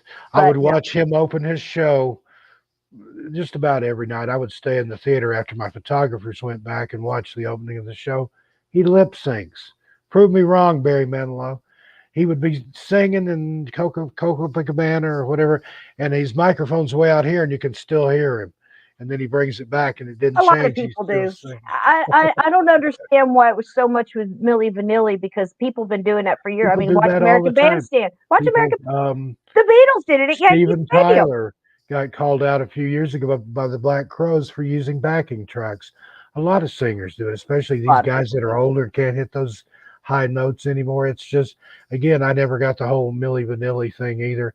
If you look back, a lot of the music everybody that we listened to in the 60s and the 70s, those bands didn't even play their own instruments. That was the Wrecking Crew with Glenn Campbell and people like that. And that wonderful lady bass player. I wish I could remember her name. Yeah, anybody can look that up. Glenn, he's real good bass players in the world. She played the bass line. The bass player for the Wrecking Crew. She did all the stuff like the Barney Miller, boom, and all the stuff for played on Glenn Campbell's that Wichita Lineman. That's her bass line. I love that song. Oh, God, I love that song. I don't know why, but there's something about the melody in that song. It's just so haunting, and it must have been something in my childhood that hit me at that time. Every time I hear it, it's kind of like it's almost like Let It Be for me. As far as Yeah, Beatles, I'm not a Beatles fan. There's but no Beatles that I really like. Mandelow's fans were probably people in your neighborhood, Cisco. It seemed to What? be elderly ladies from New Jersey were the ones that would be in Hold the on. gift Did you shop. just call me an elderly lady from New Jersey, Steve? No, I said your neighbors. I said your neighbors. Because you've talked about your Oh, neighbors. yeah. Oh, yeah. Yeah. Those are Not elderly. you. You're not. I couldn't It's imagine so you at a weird. Barry Manilow gift You shop. hit 60, and at times I feel like I'm old, and then I start thinking, you know what? I'm old. But how old is old? I mean, where is that thing? Old So is when somebody people that's say older than elderly, me. That's an old person. and I still look at people, I laugh because my nana was 98 years old, and my mom used to tell her, they do so many things here. They get together and they do stuff because she lived in an apartment. She did live in assisted living. She lived in an apartment complex. She says, there's so many nice people here. You could be out talking. She goes, oh, those old people, I don't want to talk to them. She goes, you're 98. But she had that thing, and I think it's something in our blood. We just don't see it. You know what I mean? I Yeah. still, my mind still thinks like I'm 25. Gosh, I hope I'm a little wiser than I was when I was 25. But you know what I'm saying, though? Your mind still thinks that you're young, and you don't really see yourself until somebody asks you how old you are, and you go, oh my gosh. But I'm proud to be here because a lot of people didn't Yeah. make it that far. It's So better there's than the that. alternative. Yeah, growing old just Yeah. sucks sometimes, but it's better than not growing old. Yep. Old But broad, baby. That's us, Aunt Edna. And I don't mind old broad. Some people go, gosh, that's such a demeaning word. I don't think it is. I think it's the way we grew up and, where we come from and stuff like that. And again, it's like I'm an old broad. I care less. Just But unplugging my earbuds here in yeah, just a minute. There we go. mine's got two. In 2 days, they got two headphone sets while I was sleeping. They just chewed through it. And I'm like, oh gosh, do I have to go around and put pool noodles around all the wires in the house now? It's like, oh my gosh, it's been a long time since I've had to baby proof a house. But She's thinking God, about jumping on the computer. I don't know hello, what'll pretty happen. eyes. Hello, pretty eyes. I'm so glad you got her. Look, she's so glad to Yeah, have you. she just Well, listen, I that's got the this way she little was from the video. very start. They said she'd never taken up with any human as fast as she did with me, and that's why Well, Sandy she was gave it meant to to be me. yours, sweetheart, and that's just the Yep. way it is. I've got a little video, so what I wanted to do is it's got a little music in the front, and then I did a commentary over it. You guys have heard this like the last time, but I thought it'd be nice to have some pictures of Bugsy. It's got some found footage of Bugsy actually walking around and stuff, And and we'll then get it's back got to that him because there's museum. a lot more story Right. there But in Steve Vegas and and I are going to beyond. talk over it, and I just thought it'd be nice to have it in the background because it goes through the mob museum again. It goes real slow over different things in museums, so you can watch it as Steve tells some of his stories and stuff. And I thought it'd be nice for the guys. Is that cool with you, Steve? Oh, absolutely. All right, honey, here we go. It's just a few minutes of music, get us in the mood, and then it's got like the museum, and I'll cut the sound down so we can talk over it. I've And been to we'll have. that mob museum in Las Vegas. It's excellent. And they also give a mob Oh, tour as well I as a love this. haunted tour. See, just hearing these words, I'm just Yeah, alive. that was I Carol drive the main Kay. road, Somebody put her searching the name in sun the for chat another there, overload. but that was her. That do do do do do do I do love, do do do yeah. do. Oh, Yeah, did she that's find it? Wait a Carol minute. Kay. Carol K. That's it. That's it. Oh gosh, I'm so glad you found that. I'm sorry I missed it in the chat. But yeah, boy, she was something. And there was another one. Okay, it was a cop show based in New York. The captain was called Pizza. His wife called him Pizza Man. What was that? New York Was it Barney Hill Street Miller Blues. or Hill Hill Street Street Blues. Blues? Okay. Did the bass on that one. She did Barney Miller. She did a lot of them. And, she's like, this was me. This was me. This was me. I mean, she's all in all this other stuff. Oh, and Mario wanted me to tell you he's got another song he wants to give you that he did for you. It's Awesome. called Mind Warp. And he's like, Steve's going to love this. It's got the synths in it. It's got this in it. Can't So wait.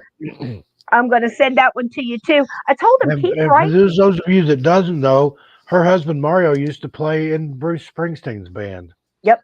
Yep. And the He's big got fat a clams from pedigree. outer space. The big fat Pet clams from outer space. And I must tell you that other than Blondie, they were the only band that played all 3 decades at CBGB's. Yeah, he met the Ramones and a bunch of other people and all kinds of people through. But he's a fantastic musician. Chris And Jarvis, that's Carol Kane. We're talking about Carol K. K, I think it's Different last Kay, name. right? Kay. K-Y-E, I believe.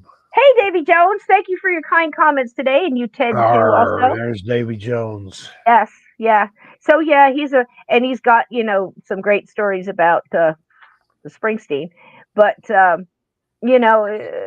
lot of the stuff you're hearing isn't true, how he started out and everything like that. But again, most stuff isn't.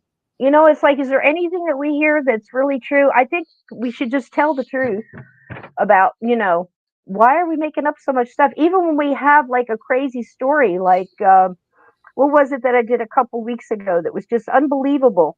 I can't remember what it was. It was a crime story. But it's like, why are you changing the facts? The story itself is incredible. Just tell the truth. Why are you embellishing and adding stuff and moving things around in history? It's like, we got to stick to the facts. And that's what I try to do when I'm doing one of those research things. And Donnie and I will get in there and look, and I'm like, we're trying to dig in there, like with Amityville, and look what we found out, that it was a little bit of everything. It wasn't as cut and dry as we all might have thought, and that's what, one of those. trying to do. That rabbit hole goes deep. There's just Oh, God.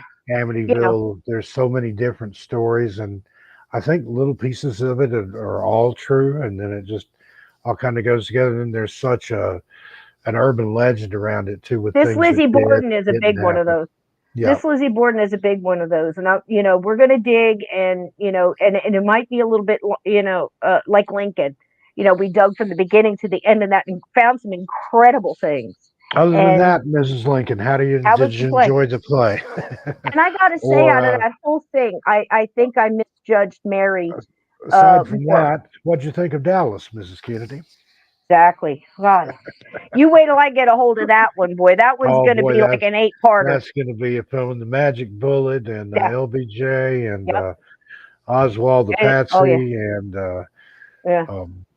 who's the guy that had a radio show that was part of the Nixon break-in crew? G. Gordon Liddy. He was in Dallas.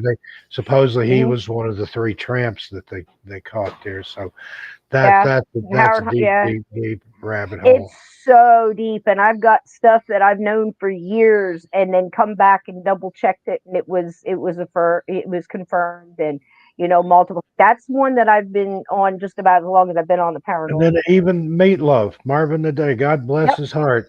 He was involved with the JFK, not as a part of the assassination or anything, but him and his friends were driving, and they'd gone to see the president. He got shot. They found out they were taking him to Parkland. They were racing to Parkland, and the Secret Service stopped their car in the middle of the street. Like, shove over, boys. I need to take this car. Confiscated the car. Yeah. With drove them in them right into Parkland. And he said they were standing there looking at the limousine. There's still blood and brain matter and everything all in it. And it's like, and rose petals. He said that there's a picture in the news of a young Meatloaf standing there behind the car. So he's not just making that up. Mm-hmm. And he also, when it was all done, the Secret Service guy, which I think is so important because it shows that, where certain Secret Service people were at the time. You had your A team, your B team, where your A team was really not a good A team. We'll get into all that. But, all this. But I've tried to tell some people about this and that are big, avid JFK people. And the person with the umbrella. There's so many characters in that they just. So much. And it's so much more complicated than you think, and so much simpler than you think at the same time. And it really started off a lot of stuff. But again, I told Jim Mars personally when I spoke to him, I said, I believe that that day we never really got up. I remember one time I'm like, we need to have him on the show. And you're like, well, we'll need a Ouija board for that because he passed away. I got to talk to him like maybe 4 weeks before he passed, and he signed a book for me. He was something else. He never got to mail it, but somewhere there is a book with my name in it, signed by Jim Mars, So whoever might have that, please treat it with care. You don't have to send it to me. Just please treat it with care because somewhere it exists, and I think that's so cool. But yeah, Woody Harrelson, CIA opera. Yeah, he's pretty open about it too. So I'm going to play this just for a minute, get a little bit of music, get us kind of in the mood. And then it's going to have the Mob Museum, and then at the end, it's got a lot of Bugsy's pictures, and towards the end, it does have one picture of him when he was killed. He was shot from behind, but it's not a close up, so I It's allowed it. not a pretty It's not crime very scene gory. either. Yeah, I didn't. Uh, I don't do that. I don't want to exploit people knocked like one of that. his eyeballs out, and they found it like on the bookcase across the Yeah, it's room. So pretty it was awful. a But he gave fusillade as good as he of got. bullets through his window into his house in Beverly Hills. He was like reading the paper or Yeah. smoking his pipe or something. And guess, you're not going to believe this, but guess what I found out today? What's Guess that? who he had just left? It was 10:30 at night when it happened, but guess who he had dinner with? George Raft.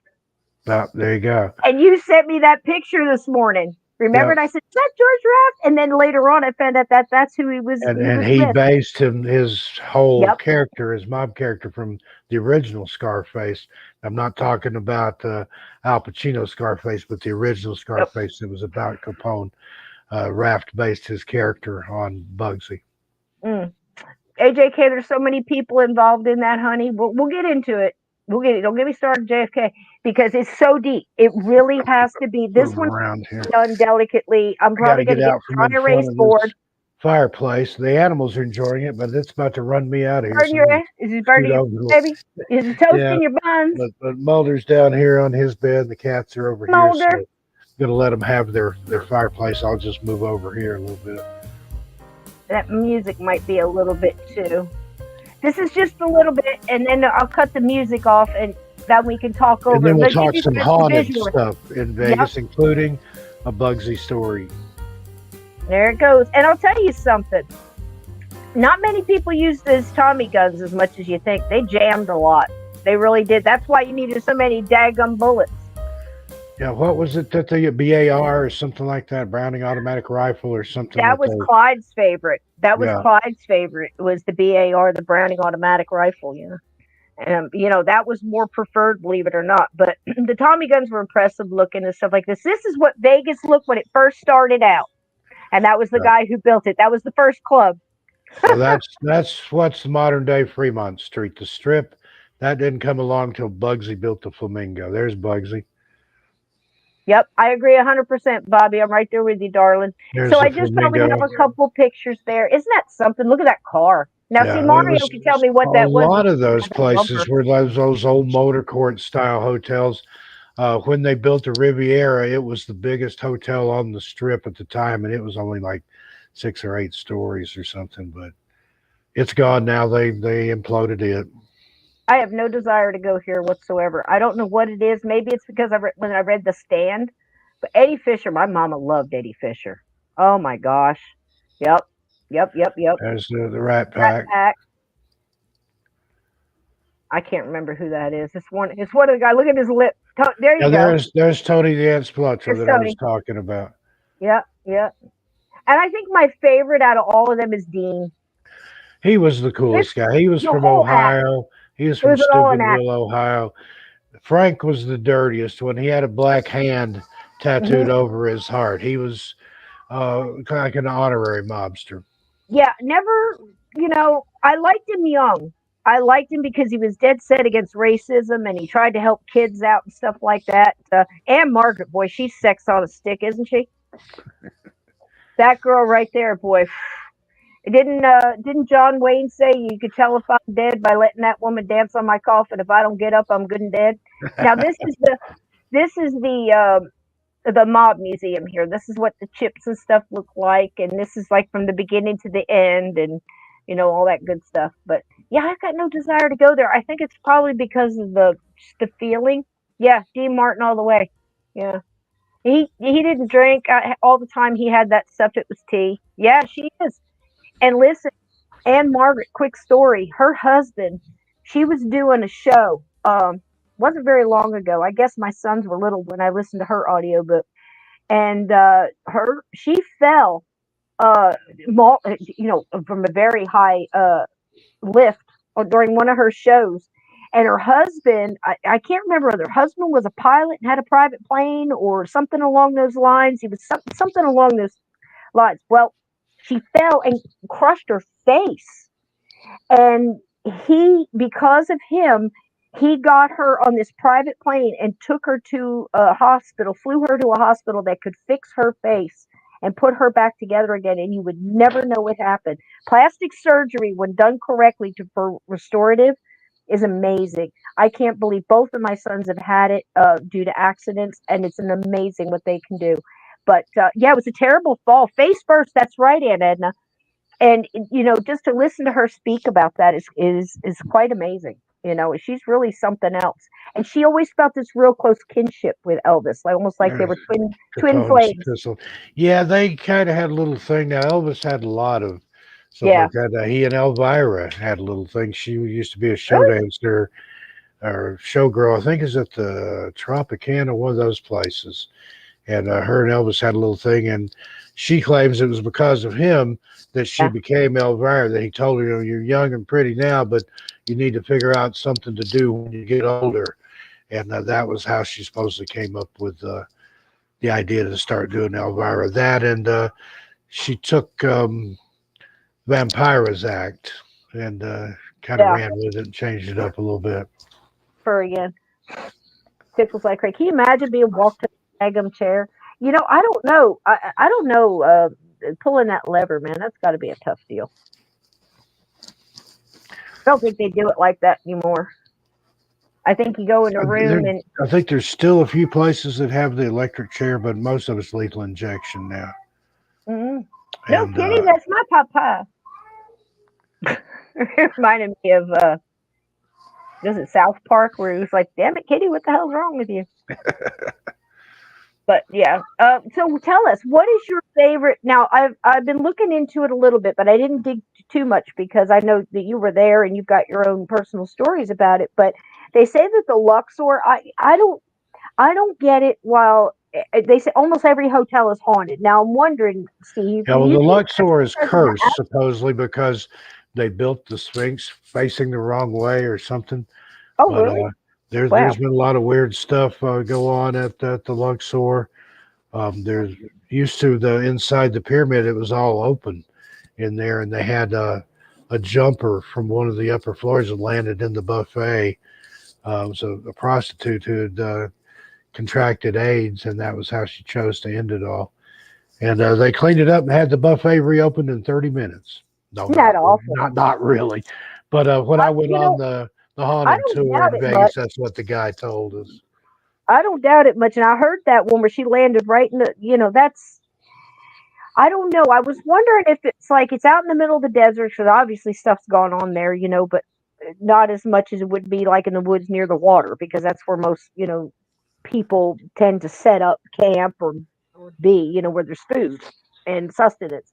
So in the desert, it would be a little harder. But I was wondering if it's like just all the energy and like the the loss that must go on there. People losing everything, and not, and hope on top of it. Yeah. It probably is a lot of suicides there. Have you ever heard anything about that? Like, is there a Oh, lot of suicides? loads of them. Yeah, there's people that'll come and gamble their whole life savings away. There was an elderly couple that held hands and leapt out of the parking garage. I think that was at the Mandalay Bay Oh, when I was out there. That was can it you is imagine? it is sad. You hear about stuff like that. They took everything, went to Vegas, decided to give it one last shot. They lost everything, and they're like, that's it. We're out of here. Oh my gosh. Yeah. And there must be some kind of, I don't know anything about the ley lines out there or anything like that, but I'm wondering if it's the sand and the rock and things like that where, I it mean, just, all of the above. Plus, there's tunnels under Vegas. You can walk from one end of Vegas to the other through the underground tunnel systems. There, it's made for drainage and stuff. But there are people that live down there. There's a book, and I can't remember the guy's name. He writes for one of the free papers out there, but it's called Underneath the Neon, I think, or Under the Neon, or something like that. And there are basically all kinds of people that live underneath Vegas, like mole people or whatever. And occasionally you get those big flash floods up in the mountains, and they have to pull people out of the washes and out of those tunnels because they're trapped down there. But it floods out there really bad sometimes. I've seen water ankle deep in those high end shops in the bottom of Caesar's Palace there. But if you go to Las Vegas, go behind the Flamingo, around the back, like out where the swimming pool and stuff is. There's a garden back there. There's a big brass plaque monument to Bugsy Siegel. And as far as I know, that's the only place in America or maybe in the world where there's a monument to a gangster. And also back there, he had an office in one part of the Flamingo. I don't really know how it was set up, how it would work, but there was only one way in and one way out. Like if you couldn't go out the same way you came in and vice versa. So that way, if people came in for him, he would go out the other way and they couldn't follow him. But they've seen a shadow person, a figure, an apparition run from where his office used to be out by where that monument is. And they think it's his spirit. Even though he died in Beverly Hills, the Flamingo was his joint, and he was proud of that place. Right. Another interesting thing, there wouldn't be any palm trees in Las Vegas if it wasn't for Bugsy Siegel. He liked that look. He had them brought in from California and planted, and some of the crews he had working for him would go back and dig them up at night and then sell them to him again. Now, that's brave if you're double dipping a mobster like that. Of course, who knows? He may have put him up to it and he got a kickback or something. I mean, that'd just be Bugsy. But if you do go to Vegas, take that ghost tour. It's worth seeing. Now, I haven't been there. That's happened since I was there. But my daughter's been to Zach Bagans' Haunted Museum. She said that's really worth seeing. The Mob Museum is a must. And then there's a haunted tour and a mob tour. Both of those are really, really good. Mm. I agree with everybody in here at gambling. I'll tell you, I'll one up you. I don't even like losing other people's money. Well, what I used to do, a lot of those locals casinos like the Gold Coast and some of those, you could sign up and get their little club cards. Once a month, they'd send you like $20 in free money. So I'd go in, play the 20 that's on my card, and you had to spend all that. But if whatever you won, once the 20 was gone, you could cash out and go home. I couldn't tell you the number of times I walked in with $20 or so, sometimes it'd be more, of the casino's money and walk out with $100, $200 of their money in my pocket. It was definitely worth it. But the trick is, don't gamble more than you can afford to lose. Don't chase your losses. Quit while you're ahead. If you win a pretty good lick or two, stop. Because the house always wins. What I did. I had unless you keep your head about you. We have a lot of people in my DNA on both sides that, addictive personalities kind of thing. And I knew when Atlantic City started getting going, as the big deal. If I got, I was going to be in trouble. So I would limit myself. It's like, here's, you can go in with $20 and you see, I like blackjack and, but if I didn't have a club card or just wanted to go gamble, I'd take $100, $200, whatever I could afford to lose, go gamble with that. And then if I lost it, I lost it. I just quit and went home. But I remember I don't sleep a lot. I'm chronic insomniac. One morning I was living over on West Sahara and just couldn't get tired, couldn't rest, couldn't do anything. So I went down to, I think it's Palace Station was the name of the casino, took $200 with me, played 3-card poker. And there's no skill involved in that. It's just how you bet. Yeah. And played the slots and played something else.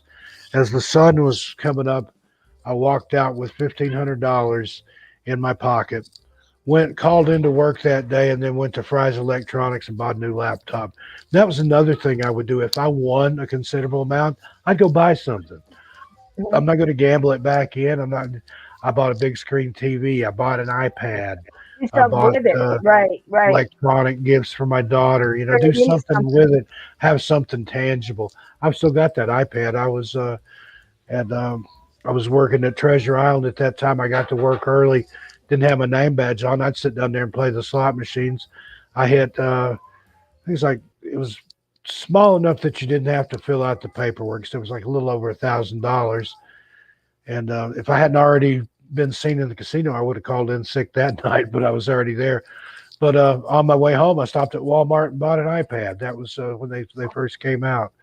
So Turn it just into something. those little victories like that. Yeah, buy something tangible with it. Go eat a good meal. Yeah. Yeah. Like I said, I knew I was going to. There was a time we were talking we were talking doing the Clyde and Bonnie and Clyde thing, and I was trying to get people to understand that Clyde was a There's Bugsy. is that him? Yep, that was Bugsy. Yep. And That's God, the end right there. Like I said, they but found again, one of his eyeballs on the other side of the he room. I think it was gave as on the good as he bookcase got. or near the bookcase. Yeah, He that's gave as good as he got. live like a mobster, then you die like a mobster. Was a loose cannon, and that was one thing that Meyer Lansky had a problem with. Meyer was very good with numbers. They started out very humble. That was one thing about Boardwalk Empire I kind of agreed to, and I'm no expert on gangsters. I've just been studying them for quite a long time. Got an A+ in Violence in America. Thank you very much in high school. But it was so scary. My teacher was starting to worry about me. He goes, "Why do you know so much?" I'm like, "I don't know." It was just weird. I just took to it. I found it Well, very now interesting. don't get me for telling tales out of school here, and it's your Go ahead, story tell to it. tell. But didn't you mention that at one time your mom dated a mobster? Absolutely. And tell the story You about when want to you go tell? out to dinner with the guy, or when it was This is Christmas so time. true. Now, Mama, don't be mad. I'm going to tell it. Okay, so Blame just me, to I be brought it dead up. honest, to be dead honest, there used to be people. My daddy was a bad seed. God bless him. He was good at what he did. Handsome devil. He looked a lot like if you took Michael Madsen and Robert Mitchum and mixed them together. In fact, he walked by the TV once, and my mom said, "Hey, look, you're on TV." Whatever. I remember that, little flashes. But anyway, he was a handsome devil. But he did a lot of things, and he was a little like Bugsy when it comes to you know uh, borrowing money and finagling around and all this other stuff. He was married 7 times, so and that's the ones we know about. So anyway, my dad was a trip, and he picked good women. Let's just put it that way. And him and I talk to him all the time. I don't hear him. Not that's not what I mean, but I send him good energy because I'm trying to get him to level up because it does us both good. Why wallow in it, right? So anyway, it got so bad that sometimes when we were in apartments they could find us but they couldn't find him. Okay, so there would be a knock on the door and and I could tell by how my mom reacted whether it was something like There's that. the And I was pieced cornfield in together. Indiana with Anthony the Ant Spilotro and his brother when they pulled him out of the cornfield there. Oh, they buried him there. Yep. But so anyway, Sorry, this didn't mean one to guy. interrupt your story. It's okay. I opened the door. I was like 10. I mean, no, no, no, no, no. I was much younger, probably 6 or 7. So this is in Jersey, and I opened the door, and there's this wonderful looking man, and this guy looked like if Frank Sinatra, was a lot taller. Like this guy was like 6'2", 6'3". I mean, he took up the whole doorway, and he's got the suit and the tie and just impeccable dress. And I remember opening the door. I'm like, "Mom," She comes around, and they start to talking, and his name was Henry. I won't tell you his last name. And he's they got to talking. My mom was a beautiful woman, and before we knew it, here he's come to look for my old man to collect a debt for some big people, and winds up dating my mother. So we go out in his big old Cadillac one time, and he came up to me and he says, "You want to go? I'm going to take you out to get a tomato pie." And I went, "Ew, how gross is that?" I'm thinking like an apple pie made with tomatoes in it. I'm a kid. And he laughed and he thought that was funny. He goes, "Honey, you're going to love this." He takes us we're driving forever to go to an Italian restaurant. We're in Jersey, people. Do you know how many Italian restaurants we probably passed to And get to that was this the one? thing back then. They called them Italian supper clubs. You'd Yes. go in, there'd be entertainment, people Yep. dressed up, you had dinner Like there. Bobby If Vinton, you just had like a, you you're a see in big Goodfellas. deal, yep. Just like you see in Goodfellas. And this man took us in the just in, like in Goodfellas, in the back. Took us in the back room. I don't know why this just went dead. There's Bugsy. So he. Let me cut that off. I'm sorry. Yeah, those guys, they So would enter took through the us in the kitchen back.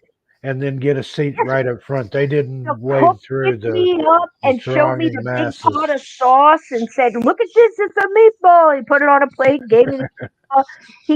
They gave me everything. That's where I had my first Shirley Temple with the, with the cherry juice of 7 Up with the cherry in the top. They carted me around the kitchen.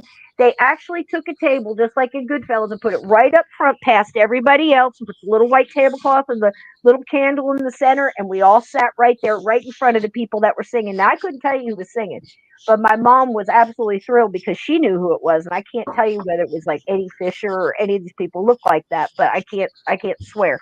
It was somebody who would know if I knew the name, and she's not here for me to ask. But man, he was a trip. And then he took us to this big old mansion where they did thoroughbred horses and all that stuff, and all these mob guys came out and carried me off and took me to this toy room where I could pick out anything I wanted. And they were just so, they could not understand why I didn't. It's not that I didn't want anything. I was always taught that you don't, it's like be respectful and you don't go in there and just start grabbing stuff. And they actually gave a 7-year-old kid a 100% authentic alligator um, um, like desk set. Like it was a clipboard with a cover. It had all these little leather things that went with it. And I go out to my mom and I'm like, "Is it okay if I have this? They want me to pick something." And I thought you could do this. But there was dolls and stuff. I'm sure everything that fell off a truck, right? Yeah, But that's, it was you an say you get amazing Christmas time. presents sometime, they come loading stuff in it. Oh, it fell off a Yeah. truck. Don't worry about it. Yeah, there's been a lot of that, where we got things where people would come by with boxes of jeans and things like this. It fell off a truck. And I knew people in VCRs the when they were family the stayed safe. rage and things. Yep, Yeah. yep, yep. Cartons of cigarettes and things like that. It's like crazy. But yeah, she dated him for a while. It was a nice thing. But she said he's a lovely man, hell of a dancer. She said, but he wasn't involved in things that I could raise children around. That was my mother. So Understood. I totally understand. Yeah, I Absolute hope respect. you didn't mind me bringing that up, but you No, told I me thought it that was great. story. I No, thought people would like to hear that. oh, absolutely. I loved him. I could never understand, but then later on, as I grew up, I knew what she meant.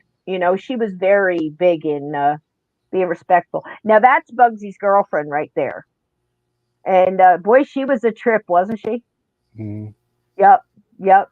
But yeah, like I said, he gave as good as he got. He really did. Now, how many different things are there of him? You said that. You mentioned that he died in one place, but he's seen in another. But we know that ghosts can go where they want to go. Some can go Yeah. where they want to go because they're connected to that spot. Like John Wilkes Booth died in a tobacco barn in country in Virginia, But but they he's see him gone. in the theater Right, there. right, and that's absolutely 100% more than Same with possible. Bugsy. He died in that palatial house he had in Beverly Hills, but they've seen him at the Flamingo because that was his baby. I mean, he literally started the Las Vegas Strip and Donnie and Marie there. Is that who it was? That was who was on the side of the hotel there, Donnie and Marie. They used to Johnny have Marie. a She was they Virginia were Hill. That's her name. Boy, they she's a played trip. the Flamingo when I There he was is out there. there.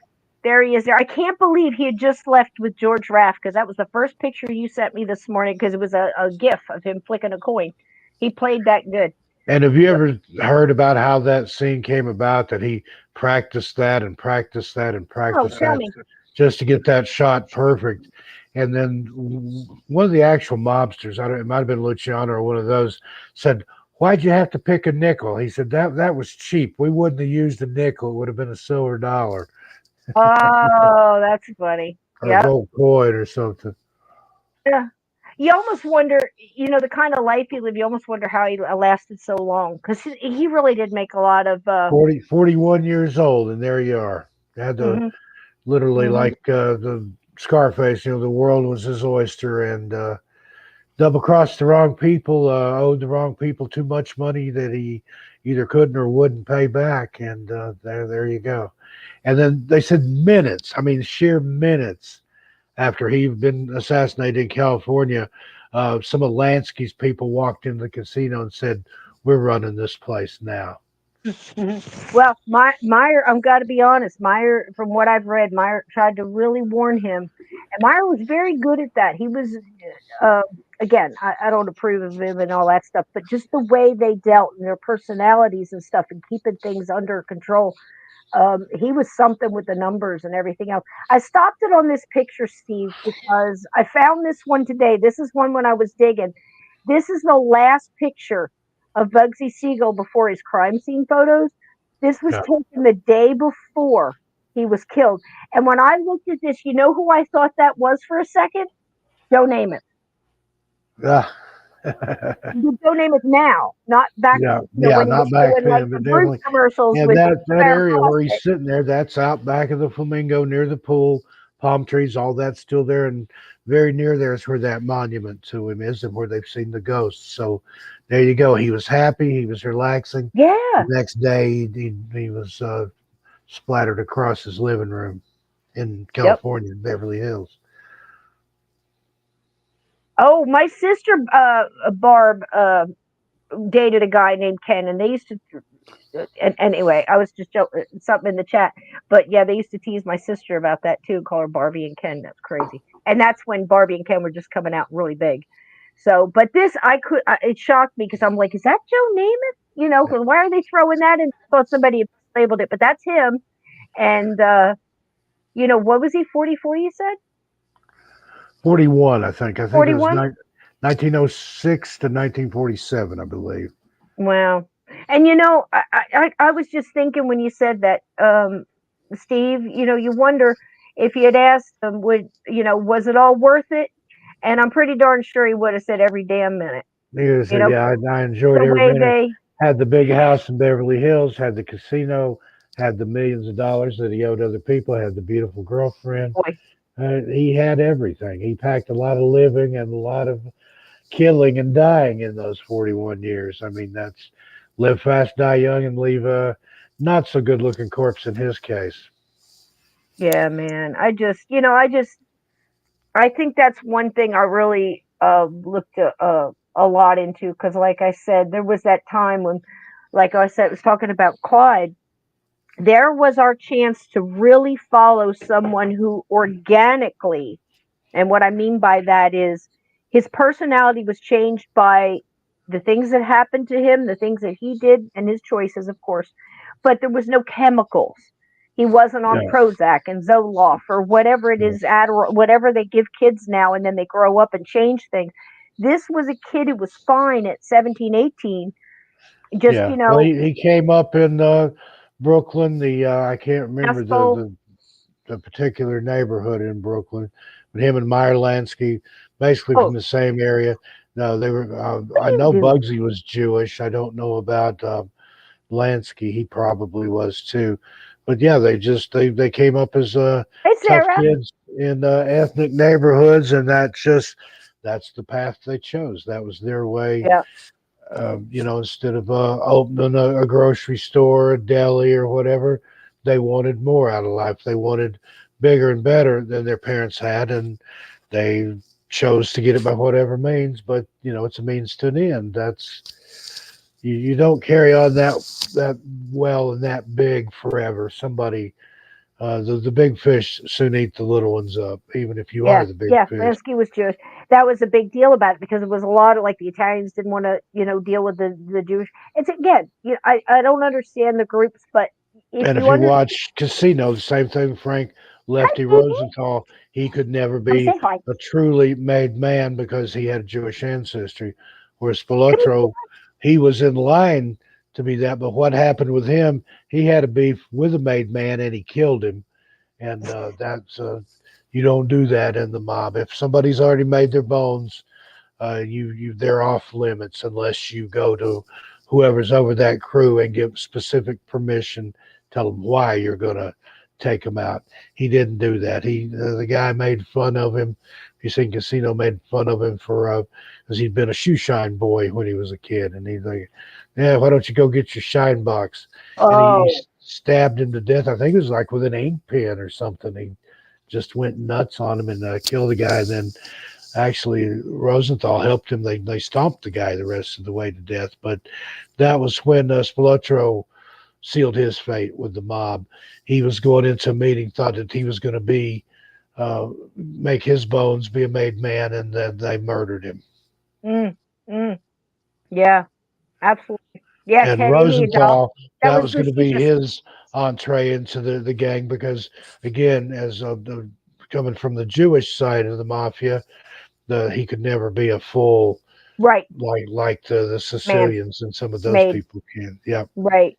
And that's funny. I was watching this new one, and I don't want to take us off subject because it's still about gangsters, but I'm watching this one guy, and I can't remember his name. I mean, these mobsters are making buku on YouTube right now. Trust me. Like Sammy the Bull's got him and this, but there's one guy that's got him. I think it's for Chazy.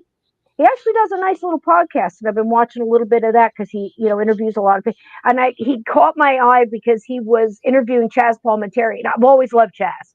I always loved Chaz Palminteri. I love how he speaks. I loved his Celebrity Ghost Story. If you've not seen Chaz Palminteri's Celebrity Ghost Story, it's a good one. It's a really, really good one.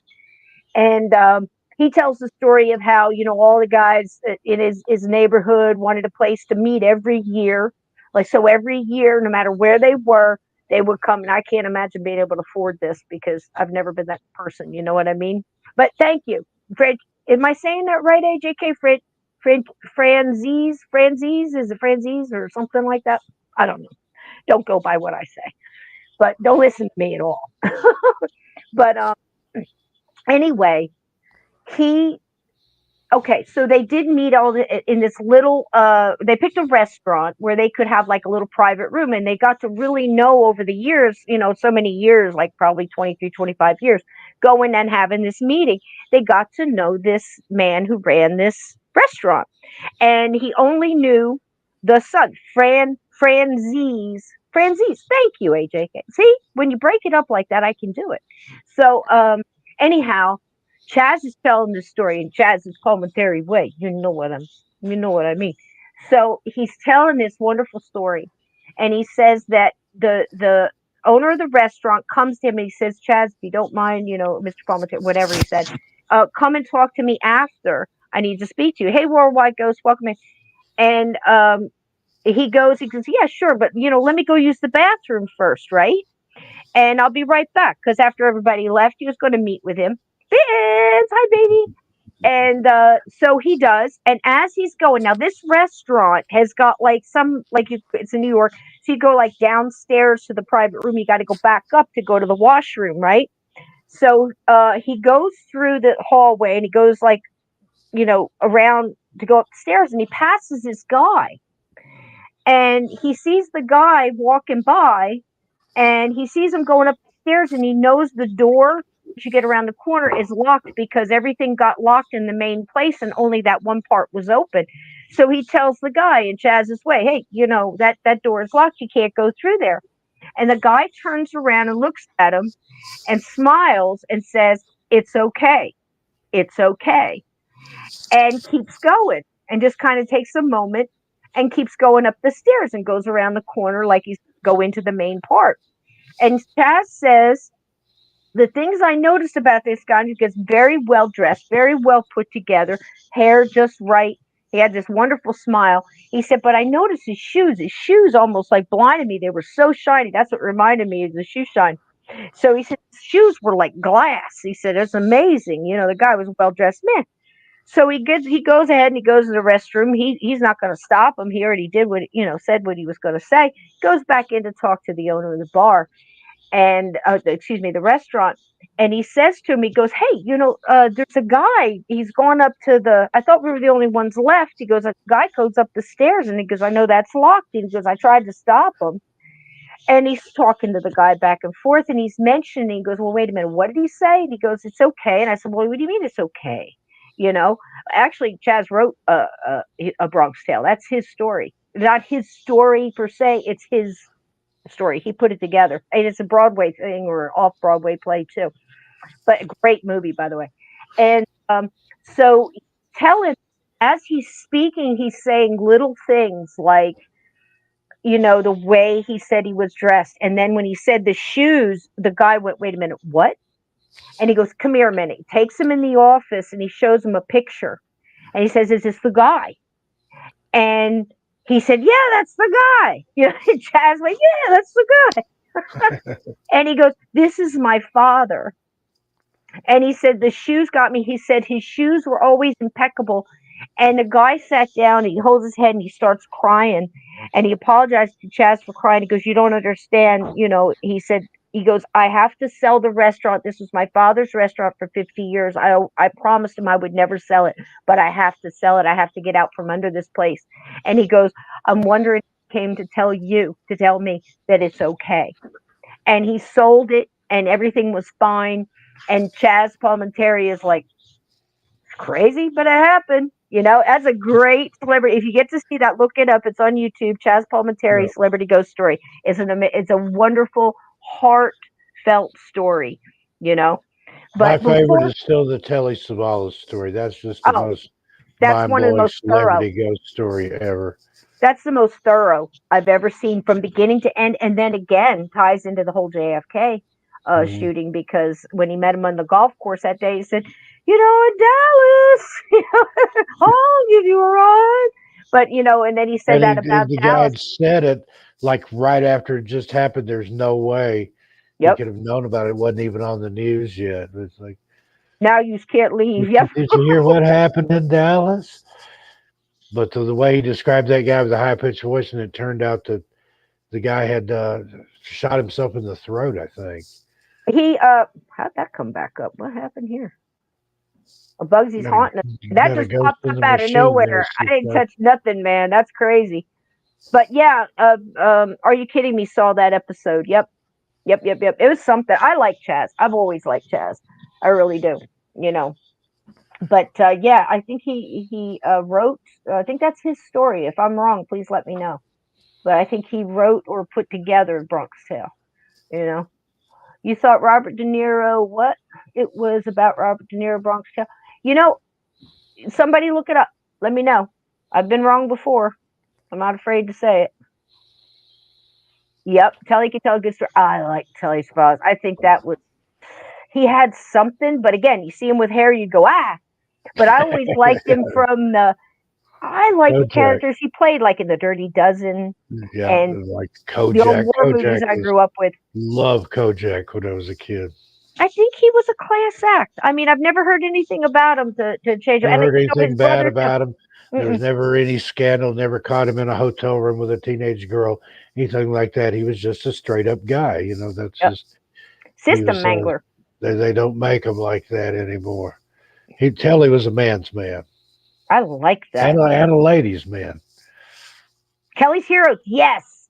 Kelly's Heroes, and he was in The Dirty Dozen too, wasn't he? And remember those things he used to, Players Club International, they'll treat you like a star. Who loves you, baby?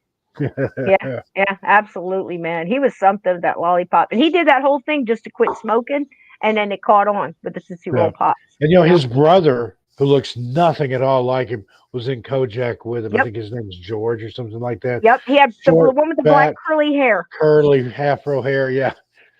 Lots and lots of hair. He got all the Telly's hair. Oh, yeah, you are, Donnie.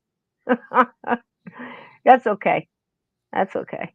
But yeah, Kelly's Heroes was one of my favorites. Yeah, I grew up, like again, I've told y'all, I was reading like Vietnam War novels and World War II stuff when I was like 10, maybe 9. My mom thought there was something terribly wrong with me. It's like my poor mother. Oh my God, can you imagine waking up with having reoccurring past life dreams? And it's like, I killed a bunch of people, Mom. And she's like, oh my God. Can you imagine the stuff that was going through her mind? If it was now, I probably would have been drugged up and, who knows? You know what I mean? Or some Thorazine or something. And Telly Savalas, Jennifer Aniston's godfather. I did not know that. Who's Jennifer Aniston's parents? I don't know any Jennifer Aniston. There's a lot of people like that. Yeah, You know who else I like? I like Servino, Paul Servino. I don't know. Maybe somebody knows some bad stuff about him, but I always kind of liked him and how he treated Mira and everything, Servino and uh, stuff like that. another I don't person I know. always thought was a good gangster or B character gangster. So Farina, George Farina, I think was his name. If you've ever seen Get Shorty, he played the mobster that was trying to Oh move in gosh, on. yeah. Oh, he I was. think he passed away, but he had that whole kind of wise guy thing about him. I But did. if I you've liked him. never seen Get Shorty, that's a good movie with Didn't he Gene take over Hackman Unsolved and Mysteries toward the end I, there? Is that the one we're he talking was he about? was on something like that. Yeah. I think he did. I So, always liked him. I like Joe Montana. He has one of the best lines ever. And anytime I can't think of his name, I'll just say this line. And one of my sons, Chaz Palminteri, wrote A Bronx Tale. Robert De Niro directed it. Thank you so Dennis much. Farina, that guy right there. There you go. Oh yeah, I love him. Yeah, Yeah, he did. He took over Get Unsolved Shorty. I Mysteries. love that movie. Yep, But yep, yep, and yep. Bronx Tale, often love it. typecast as a mobster or a police officer. If she doesn't reach over and unlock the door for you, don't date her again. And that goes for the women too. If he doesn't open the door, unlock the door, you unlock the door for him. He don't unlock it for you. Don't date him again. It's just one of those lines in Bronx Tale that's just absolutely, you gotta love it. But it does really show some of these young guys growing up, and very much like any gang, I would imagine. It's like, why do I want to work as a bus driver or in a factory when I could go out and I could do this and have this. So it's that whole, easy money or, whatever Yes, lore. like in Yeah. Goodfellas, Yeah. his character grew up in a poor family, had lots of brothers and sisters, Oh, what's he good? working dad, stay-at-home mom, and then he started doing favors for the mob, and they bought him, they gave him money and them stuff, and he just that was a easy way out of the whatever area you want to call it. Don't want to call it an ethnic ghetto, but that's basically what it was back Well, that's then. just it. It's like anything. When you have that kind of easy money and excitement lore, it's easy to get young people involved in it. But it doesn't change over time. As any gang. It's like from 1934, Clyde Barrow or anybody. If you're looking for a tribe, looking for a family, a group. So you're not alone anymore. And if that group is making money or boosting cars, stealing whatever, or it's just the same thing. And that's what the Bronx Tale is kind of about. But Joe Montana, the best mob guy, and he's played a lot of mob guys, but one of the best I've ever seen him do was in Thinner. He was a fantastic character in Thinner. If nobody's ever seen that, it's a Stephen King. It's about a gypsy curse and all that. And Paul Sorvino's in it. He plays the old gypsy. And but the lawyer that's in trouble goes against Joe Montana, and he had gotten Joe Montana out of a couple of murder raps and stuff. And he said, if you ever need anything, and he's like, nah, I won't ever need your help. Well, don't say that, because this happens. And when things get really bad, he goes to Joe Montana, and they're riding in the car, and Joe's driving, and he's got the guy next to him is like close to death, and it's like, we gotta, now Joe is in charge, and he's gonna do everything, Joe tells him to do, and he's gonna solve the issue. And he says to him in the car something along the lines of, I'm so sorry I got you involved in this. I hate to drag you through all this mess and everything. And Joe Montana turns and looks at me. He goes, are you kidding me? I love this shit. I absolutely love that line, man. It's like I could totally relate, because it's, some people, it's just, it's just, They thrive on it, and once you're that it was kind of some, guy, yeah, once you're a good fella, yeah, you love it. That's I the love this life, shit. I freaking and love it. He doesn't say freaking, but you he have to freaking, love it to stay in it, and a lot yeah, of it you're in it. There's blood yeah. in, blood out. So, That's yep. Now, if I can't remember his name, because names with me, and I'll just say that, and I'll go, Joe Montana. Thank you very much. But Oh my isn't it gosh, I funny? love this shit. Yeah, Love this shit, that's kind man. of the way I am Well, with what I do. absolutely, man. I love Or this to too. quote Patton, God help me, but I love it so. I love it so, and I love me some Patton. That's for sure. I love that. Yeah, if you need a general, you better as well get a good one. We could use him right now. We should have listened to him back then. We would probably be in this mess. And But then I think what they was killed him Robert too. Duvall's That's another one character? we And need to do. I love the smell of napalm in the morning. Yep. He was From nuts, man. I wasn't a big fan Apocalypse of that Now. movie because I think the whole Marlon Brando thing, I don't know what the hell happened to Marlon Brando. He took a hard left somewhere along the line. I liked him better when, you know what? The only thing I've ever really liked Marlon Brando in was Guys and Dolls, which is a gangster movie. Yeah, there you go. It's true. I love that movie, man. That was him and Frank Sinatra. That was pretty good. But before you go tonight, and I thank you so much for doing this. I had so much fun. I wanted my favorite haunted Vegas story that you have is the ones about is it the one that caught fire? Yeah, Bally's. Please tell me The that one again. That one, that one it blows my was mind. it was the MGM at that time. I Okay, think. Let me look, make sure I've got the year right. I think it was take your time. 1980. Take your time. MGM fire. Yeah, it was in 1980, and it's caught fire November 21st, which is today. How about that? Um, so what? 43 years ago today, or yeah, Gosh, 42 years ago today. what? The MGM Grand. Now, how's that for a synchronicity there? That's weird. But Are we? We're not going to cause a fire or something, are we? I hope This, not. things are starting to line up a little too scary, Steve. Yeah, Everybody put on the live cam for Las Vegas and keep an eye out. but it was the MGM Grand stands where Bally's is now. Uh, Killed 85 people and injured 700 more. It was supposedly caused by an electrical short in a refrigerated pastry display case, if you can believe that. But instead of just tearing it down, and it was terrible. I mean, there were people jumping out of the windows and off the balconies and stuff. And I can't remember that the road that's beside it there.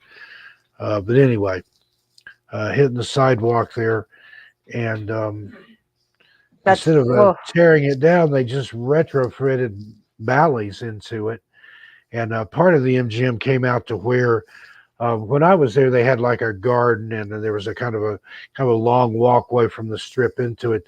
That was the actual where part of the old MGM had been. But then, if you ever watched any of those Dean Martin roasts in the '70s, those were from the showroom there, and that was still there. Up above that is where our photography lab was, and then just down the hallway, that they call that the celebrity hallway. In the ladies' room up there, where the stars and things had up there, there's like a dressing room, makeup room. They had a table in there that had been signed by everybody from Elvis to Frank Sinatra to oh wow. and but that was still the old part of Bally's, and we would hear stuff up there in that. It's actually probably the second or third floor that we were up on, because you had to. Cause there wasn't an elevator up there; you had to take the stairs. But it was right above the old Dean Martin show, or where those celebrity roasts were. I can't remember what they call that name now. It's named after the showgirl thing that they have there.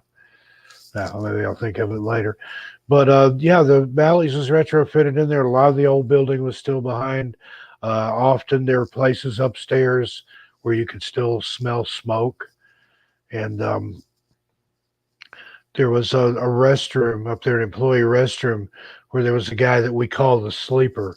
Sometimes you could go in there and it would sound like somebody snoring in the back stall. And some of the guys that worked for me actually looked, it was like there's nobody in there, but you could hear what sounded like somebody snoring. And they thought that maybe somebody was taking a nap in there when the place caught fire, because that was an employee bathroom. And then another time, that photo lab, it had been part of the kitchen at one time for that showroom. That may have been where the pastry case fire was. I don't know. But there were several odd rooms back in there because at one time it had used the regular old film developing, and there was a room with developer tanks and stuff like that in there, water tanks and stuff. Um, they had a sliding door. There was a dark room back there. That sliding door would not stay shut no matter what you did. There was a electrical access panel there that would not stay closed. I mean, I'd be the first one there. I'd go in, I'd unlock the lab, I'd find the darkroom door open and the access panel open. I'd close them both back, go about my business, getting the cameras out, getting the printer ready to go before the photographers got there. Sure enough, in a few minutes, the door would be open, the access panel. And we thought maybe that when that fire started, somebody was trying to turn it off at the access panel to stop it, but it didn't work that way. And my boss at that time, he had been a lab manager prior, moved his way up into middle management. He comes in the lab one day and he's just looking around and he's like, I never liked it when I had to work here. He said, there's that door won't stay shut, that light won't stay off, and this access panel is always open. I hadn't said a word to him. He was Wow. describing everything that I'd experienced. And one night, I'd gotten there and got everything set up, and I had what they called them runners. They would help the photographers like carry their albums back down and set up outside the showroom when the show broke to try to sell these souvenir photo albums. And me and my two runners were there. The photographers hadn't got there yet. And out of that back area where that had the weird feeling and the lights that wouldn't stay turned off and the doors that wouldn't stay closed, we saw just this shapeless black mass. It was like a shadow person, but it didn't have a form of a human or anything. It was just like a moving cloud or a ball. It passed all the way across the lab and went through the wall. And I wasn't going to say anything because, sometimes I see Right. stuff. And Right. they looked at you. They were cousins, and they looked at each other. They were Hispanic, and they're like, "Dios mío, did you see that?" And they start crossing themselves, and they left. They like, "Steve, we're out of here. Sorry, we can't do this." And they took off. They never worked in that lab again. I had to call across the street to Caesar's Palace, which was kind of catty cornered, and borrow a couple of their runners. So I'd have somebody to help run our show.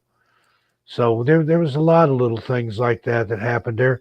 There was some interesting stories of that weren't fatalities and things. Well, one that was a fatality, there was two ladies that were, I think they were playing 21 blackjack or whatever, and they were winning.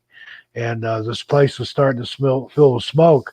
And the dealer's like, ladies, we got to go. There's smoke. Something's going on. There's a fire. Like, nope, we're winning. You're going to stay right here. You're going to keep dealing.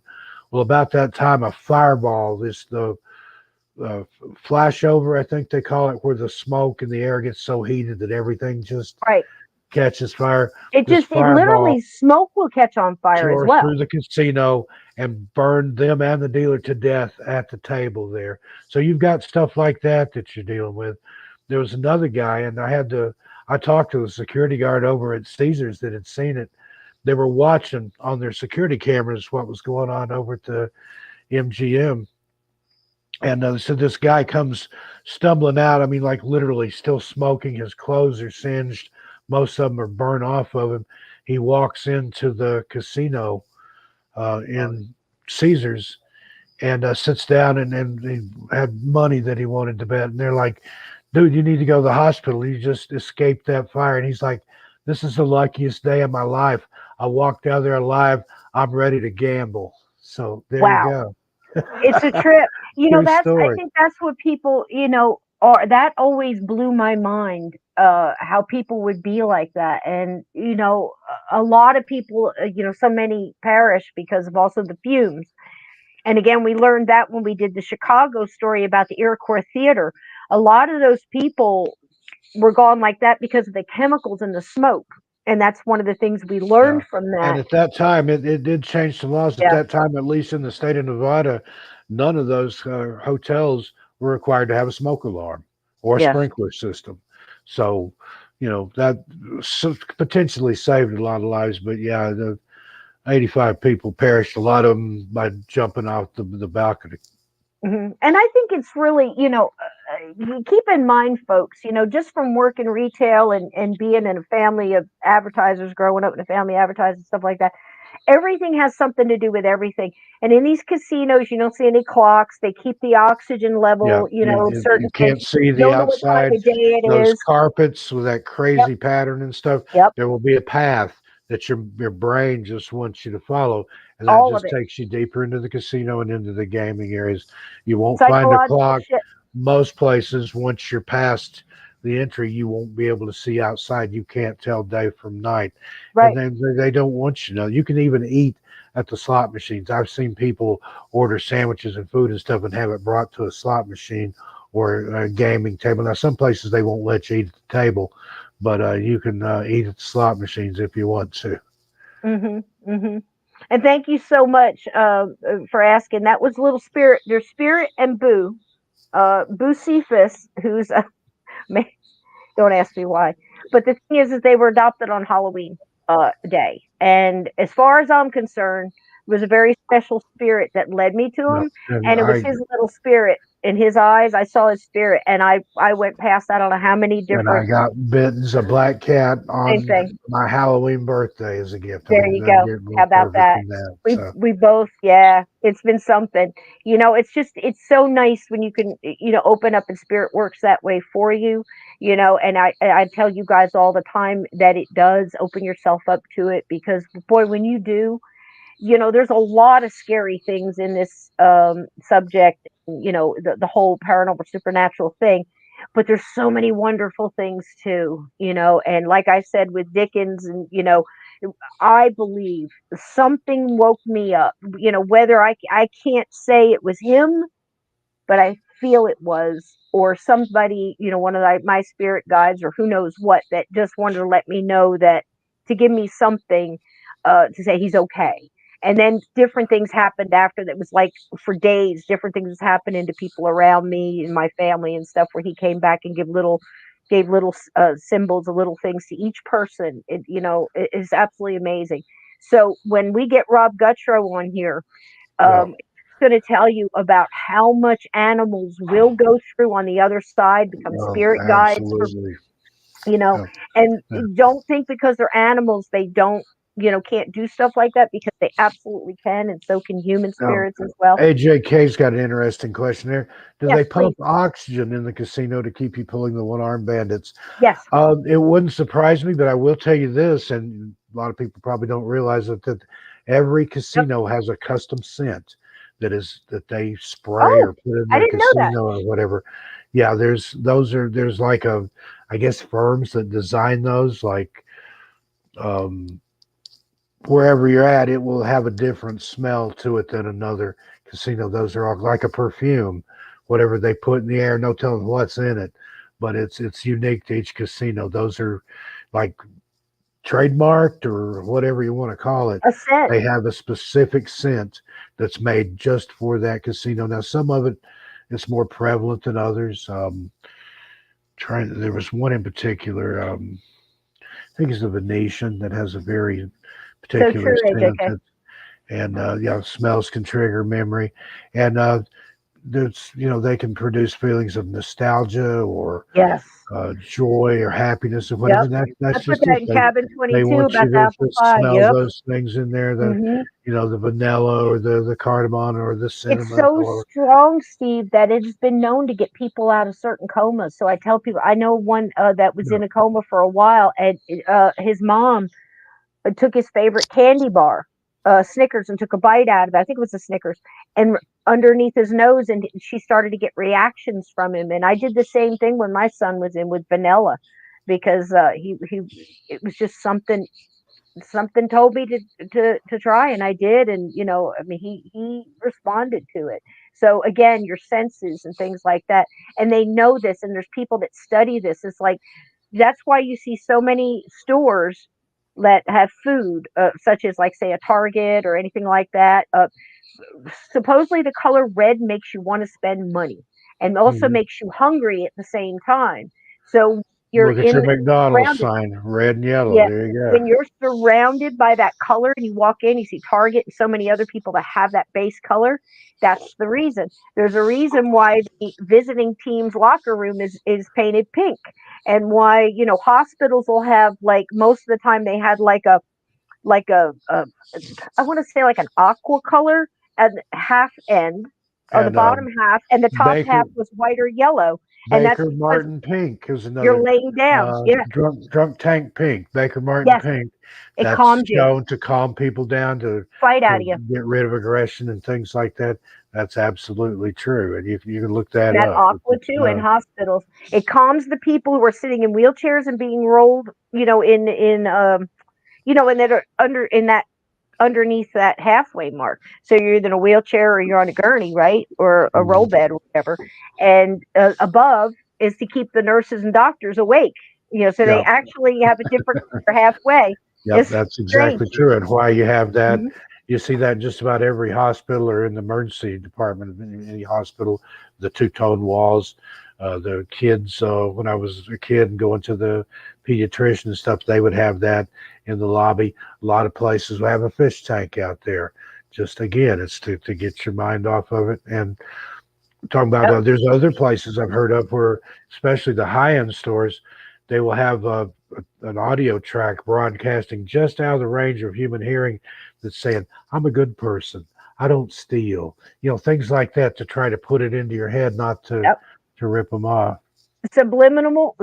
I can't even say it. Subliminal message. It's easy for you to I say. remember in the 70s when they were like pretending to really crack down on that, because you'd be watching and all of a sudden they'd flash a picture of a Coke Hmm. or popcorn or something like that during a movie. So you would want to have that when the halftime thing came up or whatever, Yeah. when they used to break that in between.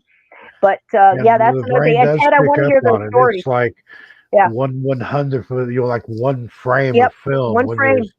And film runs at, I think it's 24 frames per second or something like that. So it's just a little boop, but your brain Yeah, but your picks up brain on it. picks it up, and it's the same thing. And it's also they'll put like different stuff behind, so there'll also be like messaging behind. But yeah, that's why a lot of it's like the consumer or the person that there's so much stuff railing against you when you're out doing different things. It's the whole same reason why milk and eggs and bread are in that far corner of the grocery store, because they want you to go through Yep. the whole thing just to get that, because that used to be the major Yep. thing. And they're And all laid your out that impulse way where buys. you have to follow the.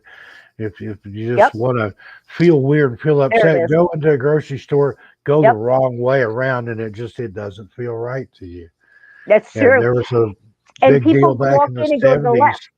about the Sure. subliminal advertising and things too, the liquor ads and the cigarette ads and things. There's a lot of Freudian imagery in there, a Yep. lot of things airbrushed in there that you supposedly your subconscious picks up on, and Yep. it's things that you like money or sex or food or wealth and things like that. Is you know if you So smoke much. these cigarettes, you can have this. If you drink this kind of liquor, you'll be this kind of manly man or whatever. But it's all just suggestion, power suggestion, and So true, Davy. you can make people. I used to have this lady that worked for me, and she was a really pain in the butt. And I won't name her here, but sometimes I didn't want to deal with her. And let's call her Margie. And she'd come in, and she's one of these just up with people. She was a motivational speaker and a life coach and all this. Just one of those people that really gets on your nerves after a while. Yeah, Me buddy. anyway. Woo. And she had this fake tan, like a spray tan. She was orange like a carrot. When she'd come in the lab, and if I didn't want to deal with her that day, I'd be like, "Margie, are you feeling okay?" "Yeah, why? I feel great. I'm wonderful. I'm happy to be alive." You look kind of funny. And that was no lie. She looked funny. She was bright orange. But she'd go down, make her rounds with her camera, come back up. I'd see her over there looking in the mirror and pulling her eyes down. And if you plant that seed. And then later on, an hour or so later, she come back and said, "Steve, now that you mention it, I don't feel good. Would it be okay if I went home early?" Like, "Oh, Mary, I hate to lose you. You're one of my best employees." And she was a good hustler, but I just didn't like dealing with her. And she'd get sick and go home. The first Um, time you told me that, I used it the next day in my job, and it absolutely worked. And you I told plant that Steve, you ain't seed. gonna believe this, man. And It I was put so some, funny. when I worked for True. UPS, we had a guy that had got the lap band surgery and had lost a lot of weight.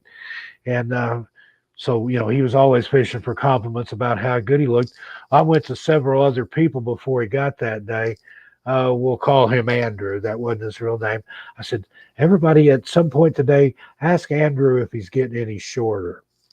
So he comes in like, hey, Andrew, how you doing? Like, I know you had that surgery, but did it make you shorter? And he's like, no, I'm just Oh thinner. It just man. looks that way. And several people would ask him throughout the day, are you getting shorter? And he's no, it's just all this weight I've lost. But by the end of the day, he was actually going up to other people that wasn't in on it and saying, do I look shorter to you? And he's like looking at himself in the mirror. He's like, I think I'm getting shorter. I've got to talk to my doctor about this. But it just, Power of suggestion. you plant that seed, that power of suggestion, you can have people believe in a lot of different things. And I know it was kind of mean, and Yeah. I do have a persuasive voice, but Mhm. Mhm. I've told people stuff with them just absolute, Vulcan made up mind stuff melt. this as a joke and have them believe in me. And then I'd have to go, no, no, really, I'm kidding. I just made that up. But it's you have to be careful with it. You have to wield that sword carefully because you can really mess two people up. No, Glenn Dennison, I didn't work. I was in the logistics department at UPS. I wore a shirt and tie There you go. There you and go. sat at I a just desk popped in this the on office. just to I have didn't something in the background drive a again. truck. But I wanted to point out the prices on these things are absolutely amazing. Like the sandwiches and the fruit cocktail, like $1.25. And I Yeah, thought it's real funny that you get this at the Flamingo. You got this. I can't remember what it was. Maybe it was with the room or whatever. You got the little statue of the pink flamingo, and I wanted to ask if anybody in here knows. That's why I kind of pulled it up there when that kind of thing started, because when I was watching Grapes of Wrath, I watched it last week and I had never seen it. So it was really something, to me, because, things going on and everything and the way people treated people back then and all that. But the thing is, I don't know why this is slowed down. I'm not a big fan of this Firefox mess. Somebody said to try Onion or something like that. Maybe I will, because I thought Chrome would have had it fixed by now, but they apparently can't get their shite together. So, but either way, so the thing I wanted to ask is when she was sitting there and she was going through all her possessions, she had this like a little ceramic dog, not unlike that little ceramic, and it probably was really ceramic back then. It was like a little dog that just had, the state fair that she had gone to that year, and it was her little souvenir. And I started to wonder when I saw this flamingo. I wonder when that started, when you went somewhere and you got the special glass, or you went someplace and like a place like the Flamingo or yeah. I something. can remember when I was a kid, my mom and dad buy a new car. The dealer would give me a little model of it, a little scale model of it made out of Really? plastic in a box. I can also remember when I was Wow. a kid, my dad bought gas at the Sinclair station. They give you a little green plastic dinosaur. It's just, Oh, yeah. places used to give little promos like that. A little, Right. you used to be able to get glasses in oatmeal and Okay. things. Don't use onion. Okay. And Thank you. what was some of the other promos? Green stamps. I remember my mom and my aunt, my grandmother, they all used to save green stamps, and they'd swap and Oh, I trade love green those stamps. back and stuff. One place had like C&R green stamps, the other had S&H green stamps, and Right. they would trade books or they would sell you books of full stamps or something. And Yep. that was a big deal when you were a kid. You get to go to the stamp store, your Yep. mom gets a new lamp or something and say it costs 30 books and she had 35. She'd give the other five to me and I could pick something out. Yeah. So I That was love always going to cool. the stamp store. Yeah. They don't have I those don't think that anymore. even exists anymore, Yeah. but No. that was a Nope. But big I deal do. back in the I day. remember going once, Steve. I remember going once, and we were going to we were real broke, and my mom didn't want to go to my. She was sad, I mean, talk about being broke and raising kids alone and all that stuff, man. My poor mom. But she saved up, saved up, saved up, and she was saving up for something. I can't remember what it was, some gadget or something. Who knows what. And we had saved so long, and we were counting stamps. I was like, "Oh, you got one more book." It was a big deal, and I always got to put them in the book. Of course, that was great, And it was my cousin's birthday, and we were invited to his birthday party. And this is a family that had everything because they owned an electronics store, television, and music. So anything that was out, this house had it first. But here's my mom took probably 2 years of saving up books to get her something, and we went to the S&H Green Stamp store, and the whole thing was we wound up getting them this electronic like dartboard thing where you could throw it and it would like keep score and stuff. Yep. And my mom went in there and took those books that she had been saving all this time for, and without a hesitation, all of them on this. We wrapped it up and gave it to him for his birthday. He never even really looked at it. I mean, he was just so spoiled. And that made an impression on me because here she did it so giving and so willing. She wasn't bitching on the way Yeah. there. She didn't bitch on the way back. She was grateful to have it at the time to use it for what she needed, even though she had been saving for something else. You learn a lot of lessons when you see adults do those kind of things with no complaining and no Yeah. remorse whatsoever. What I Happy to do always it. hated, it made me feel so bad. I mean, my mom, my grandmother, my aunt, Feel they bad spend about it. hours sticking these stamps in books and stuff. You go Hmm. in there and trade them in, they put them in a shredder right in front of you. Right in front of Once you. It you hurts. cash out, yeah, bzz, bzz, bzz, It those, hurts. yeah, it You can did. remember I would try to get them all in the little boxes and they kind of hang over a little bit and Yeah, it's gotta be just right. I mean, because you I could cover a page with the small ones, or you had like the ones that were worth 5 or 10, or I think yes. there's even some like Oh, it was 50. like a big one, Yeah, so you had four and it only across the took top two to of fill it in. those or something. That Yeah, would be that would be a whole damn page right there. And I remember yeah, looking at those. It was like four stamps. We got a fourth one to make a whole page on the big one. yeah. Yeah, it's crazy the stuff that people come up with. But all of that's all part of nostalgia. And I know Steve and I did a whole thing. I did to surprise him one night for the Sears catalog. It was a big part of our lives. You laying on the floor looking at that before Christmas and the Yeah, holidays. Sears catalog, the J.C. Penney catalog, and Montgomery JC Ward. Whitney Those are catalog. was a big three. Car parts. J.C. Penney, not J.C. Whitney. Yeah. Yeah, JC Penney was another one. But I do remember my sister still has, well, she's in the historical society and she runs a museum that's an old house. I think it was I want to say 1892, somewhere around in there. I could be off. She'd probably beat me in the head for getting it wrong. But they restored a house, and I went in there. I remember when she got it, I was in there painting a latrine. Of course, I was always in trouble. But that's back when I was like 16. But she's got this big. I'm sure it could be a replica, could be an actual thing. But anyway, it's a really thick, like 1928, something like that. Sears catalog, and you can look through it and see all the stuff. I mean, you could buy houses for I don't know how much, car $129. It's Yeah. crazy the And prices and the stuff in Christmas there. catalogs, they call them the wish book. Yep. And yeah, I remember when that usually come in the summertime, like maybe around August or September, about the time school started back. Lay down on the floor, take a piece of notebook paper, write down what page everything you wanted was on, and leave Yep. that in there. And then you'd Yep. change. Sometimes you'd mark that off the list. I Yep. want this And you instead. didn't realize it was a sneaky way, just like the going to see Santa Claus was a sneaky way to kind of secretly find out what you really wanted for Christmas. And Yeah. it's something else. It's like, pick a couple things you might get one, whatever. We were lucky, if we got one, but it was something about my mom. I guess she would start her. She was very creative and very resourceful.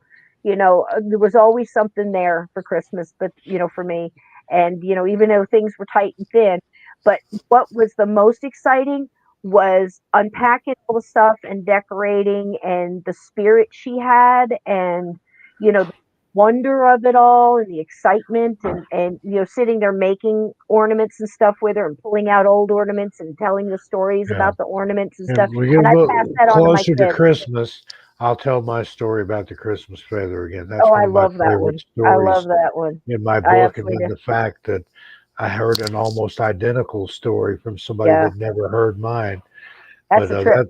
that's coming up. We can tell that after Thanksgiving I think sometime. it's wonderful. But that's another thing I wanted to mention too. We got Thanksgiving coming up, and I want you guys to know that you are all part of a family here. I'm hoping that you find a way to celebrate this year. And the movies that I recommended last night, I'm going to recommend them again. They are in the description of last night's show, and they are of a time where things were simpler and time spent and little things that you do meant a lot. And I think that that's probably what, we should maybe, if you need to cheer up, think it's any little thing. I remember, I think it was last year, the year before, I went and I got just candles, and of course now nobody wants food because everybody's scared. But if you feel like it, do it anyway. What they do with it is their own thing. But I did like a candle, and a little ornament or something, and I ran around like a nut. And it was like early, early, early in the morning, because everybody around here gets up really early, and all my neighbors, I put that on their doorstep, and I was in my bathrobe and fuzzy slippers and a Santa hat, just in case anybody saw me that they wouldn't get shot. And I put this at their doorstep, no card, nothing. It just said Merry Christmas, and knocked on the door and ran. And they didn't know who it was. So I did like a really, really secret Santa, but I hope I brought some smiles that year. So maybe you could do something like that, or, make pine cone wreaths, or do anything like that, or, make what we Although do I've is, heard of people putting a pie on somebody's porch, knock and run away, and then watch them come out and throw it in the garbage because they didn't know who left it there. that's possible too. So, like again, maybe something other than food, but sometimes you can get like, like the candles, or Fruit make basket or lard something. candles, right, Ted? You There you can go. make Crisco lard candles and knock on the door and give somebody a little heat this year. Like, stay warm. Maybe we can, do something like that and say keep the lights on. Keep your candle lit, or something like that. Or I hope this brings some. I hope this helps you have a warm and bright holiday or something. You could do all kinds of little things, and you don't really need to see the result, because you'll feel the result inside, because it warms you all over when you do little secret things like that, and you don't wait around for response or anything. Like, you just know that you did something, and you left it up to the spirit guides to do whatever's Yeah, next. I've done that before. Lard Like when candles, I baby. worked places, I did the network support for a 500 It's seat funny. claims processing center once, and I didn't know the girl. I just knew of her, but I knew she was a single Yes. mom. She had 3 or 4 kids. She'd just gone through a nasty divorce, and I knew, it was Christmas time. They're having. I went and bought like a bunch of kids' toys and something for her, like a couple of cassette tapes or something. Wrapped it up, put it in a box, just left it on her desk. I didn't know her, had never talked to her. I just heard her story from some of the other claims processors. Tickled her to death. She didn't know how she was going to be able to afford Christmas for her kids, and then Yeah. here was some toys and even something for her. And just to this day, she So doesn't important. know. Heidi, if you're out there watching, that was me that gave you that present. What year was that? About 96 or so. Oh, that's sweet. That's sweet. I'll tell you too, please be real careful of charities. Please, please, please. I'm Yep. not going to mention them here because, but I just want to tell you that not every, takes them, and they wind up Not where they were. I everything's on worked the at, up and up. And watch these GoFundMe too. Make sure it's please, legitimate. please, And even please like where I lived in Oregon, do it Goodwill yourself. Industries of the Willamette Valley, the lady that was over that was drawing a 7-figure salary, and yet they hire people that are special needs, or people that are just fresh out of prison and maybe can't get another job. That stuff's donated to them.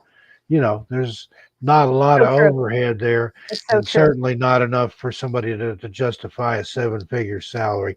But Right. that caused a big scandal, and she had to resign. Thank goodness. So And there's been some where they've collected things for like kids, for Christmas, and it doesn't get, because they get busy and they don't even yeah, pick it up, and then it winds up toys going to toys for tots. The ones Goodwill, that and they sell it. yeah, the ones like I think it's the Marines that do toys for tots. That one you can give to. I know a lot of bikers that'll do toy runs Oh where you yeah. go See, out, you that one buy I a would trust. toy, you ride I'm somewhere, and you telling put you, them I in. would. Yeah, I would, those I because trust. they do I a lot trust of, bikers over politicians any any day. day, any day. I've You known know, some bikers that would take a bullet for me. I've never met a politician that would. I know one who did. Long story. I'm I know joking. some who should, but I'm joking. that's I'm another joking. show. No, but yeah, crazy. But I want you all to have a nice holiday. Make it, you And can make it. indeed. to make it Cats nice. on Yeah. parade. Highlight that comment there, Cisco. Good karma always has a way of finding you again. And Amen. the Amen. stories I could tell you about finding things again that are a part of good karma.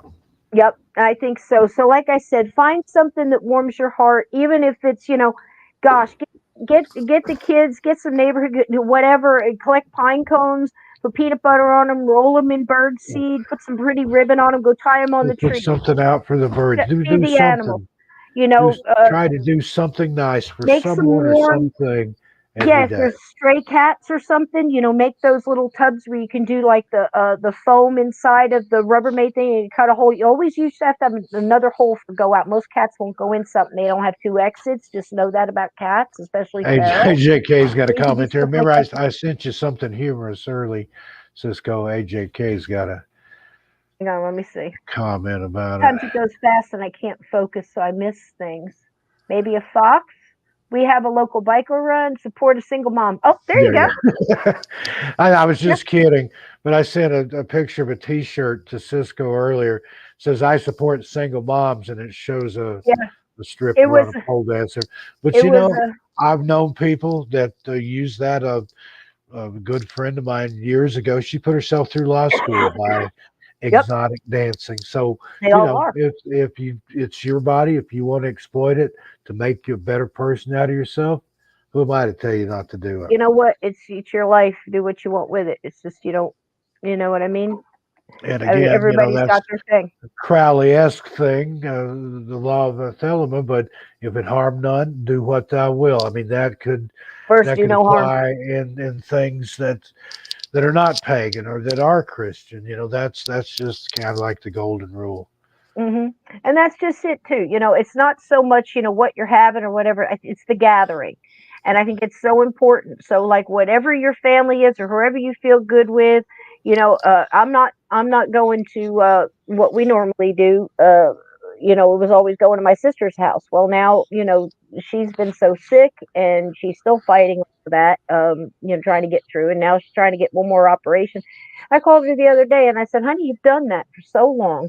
There's enough love and memories to last us a lifetime. Everybody should understand that you can't, keep doing it. And even bringing stuff over is so, it's a hard thing. So I said, don't worry about that. We're going to No. do a little gathering here, just our people. I probably might When even have to work Dancing Friday. talking about the Salvation Army, and again, this is just one instance. I'm sure they're a good, benevolent outfit, and they do a lot of good for people. But See, in East Tennessee, we had a lady that was over the Salvation Army that had one of the most amazing antique toy collections you've ever seen. And yep, that's where she got them. The I people think would a lot of donate them these to places the started Salvation Army. outright and were She would taken cherry over. pick.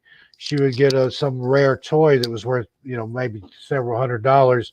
Go to Big Lots, buy some cheap, crappy toy, and replace it with that. That ain't right. Again, No, it's not. what If comes you around give goes something around. to a child, you got to do it. And look, it's like this thing. Now, this isn't religious, but it's more spiritual.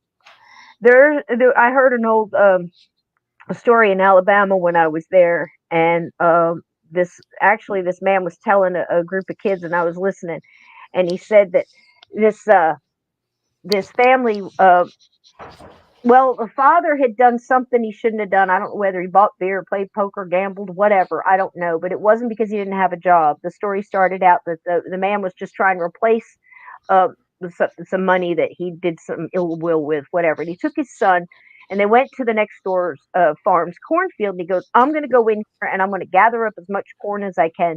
He goes, you stay out here. And the little boy, he was like 6 years old, he goes, you stay out here and you tell me if anybody sees. And the man would go in the corner, he'd start rustling around, and the little boy would go, Dad, Dad, Dad, somebody's watching. And he'd come out and he'd run around and he'd look.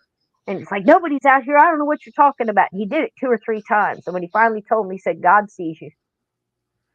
And the guy put the corn back and realized that he had raised a decent son and he probably shouldn't be teaching him to steal. And he said, and the story ended that way. So understand that whether, whatever you believe in, we're all part of this energy. And, even in the Great Sarath toward the end, right before the son had to leave, he was talking to his mama, and his mama said, how will I know that you're okay? How will I know? And he goes, I believe, and I'm gonna not get it verbatim. I should have wrote it down because it was really not kind of nice the way he said it. He said, I believe we are all part. It's not just one soul. I believe we are all part of one big soul. So just because my soul walks away, it doesn't mean that I'm gone. I'll be in everything. I'll be in the man that fights for right. I'll be in, a child's laughter. And he did all these different little things like that. And she was just looking at him, and for a moment you could tell in her face, wonderful actress. I wish I knew her name because she did a beautiful job in this film.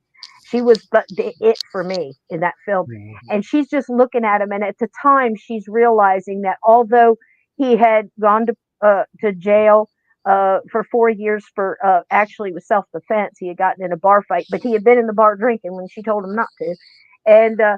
And now he had to take off, and she was never going to know. It was very similar to a son going off to war, the Civil War or something. Yeah, How you going to know? And he's just telling her, I'll be in everything because we're all part of the same soul.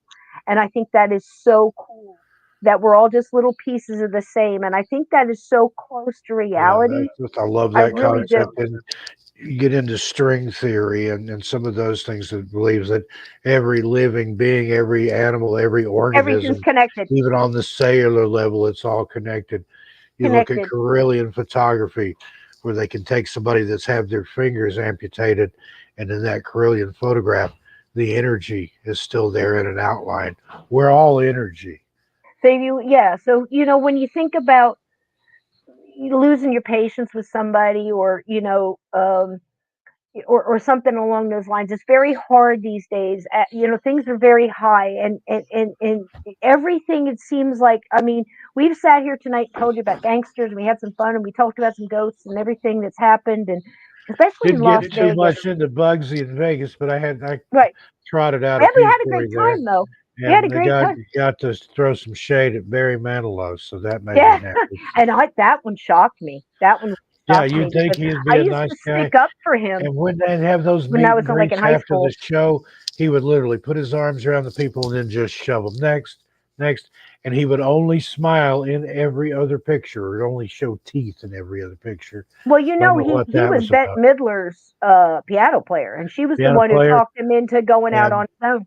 they played. She played in. I don't know how politically correct this is to say now, but back then they were known as gay bathhouses, and they would have entertainment in there. That's where she sang. That's where she got her start, and he was the piano player. Hmm.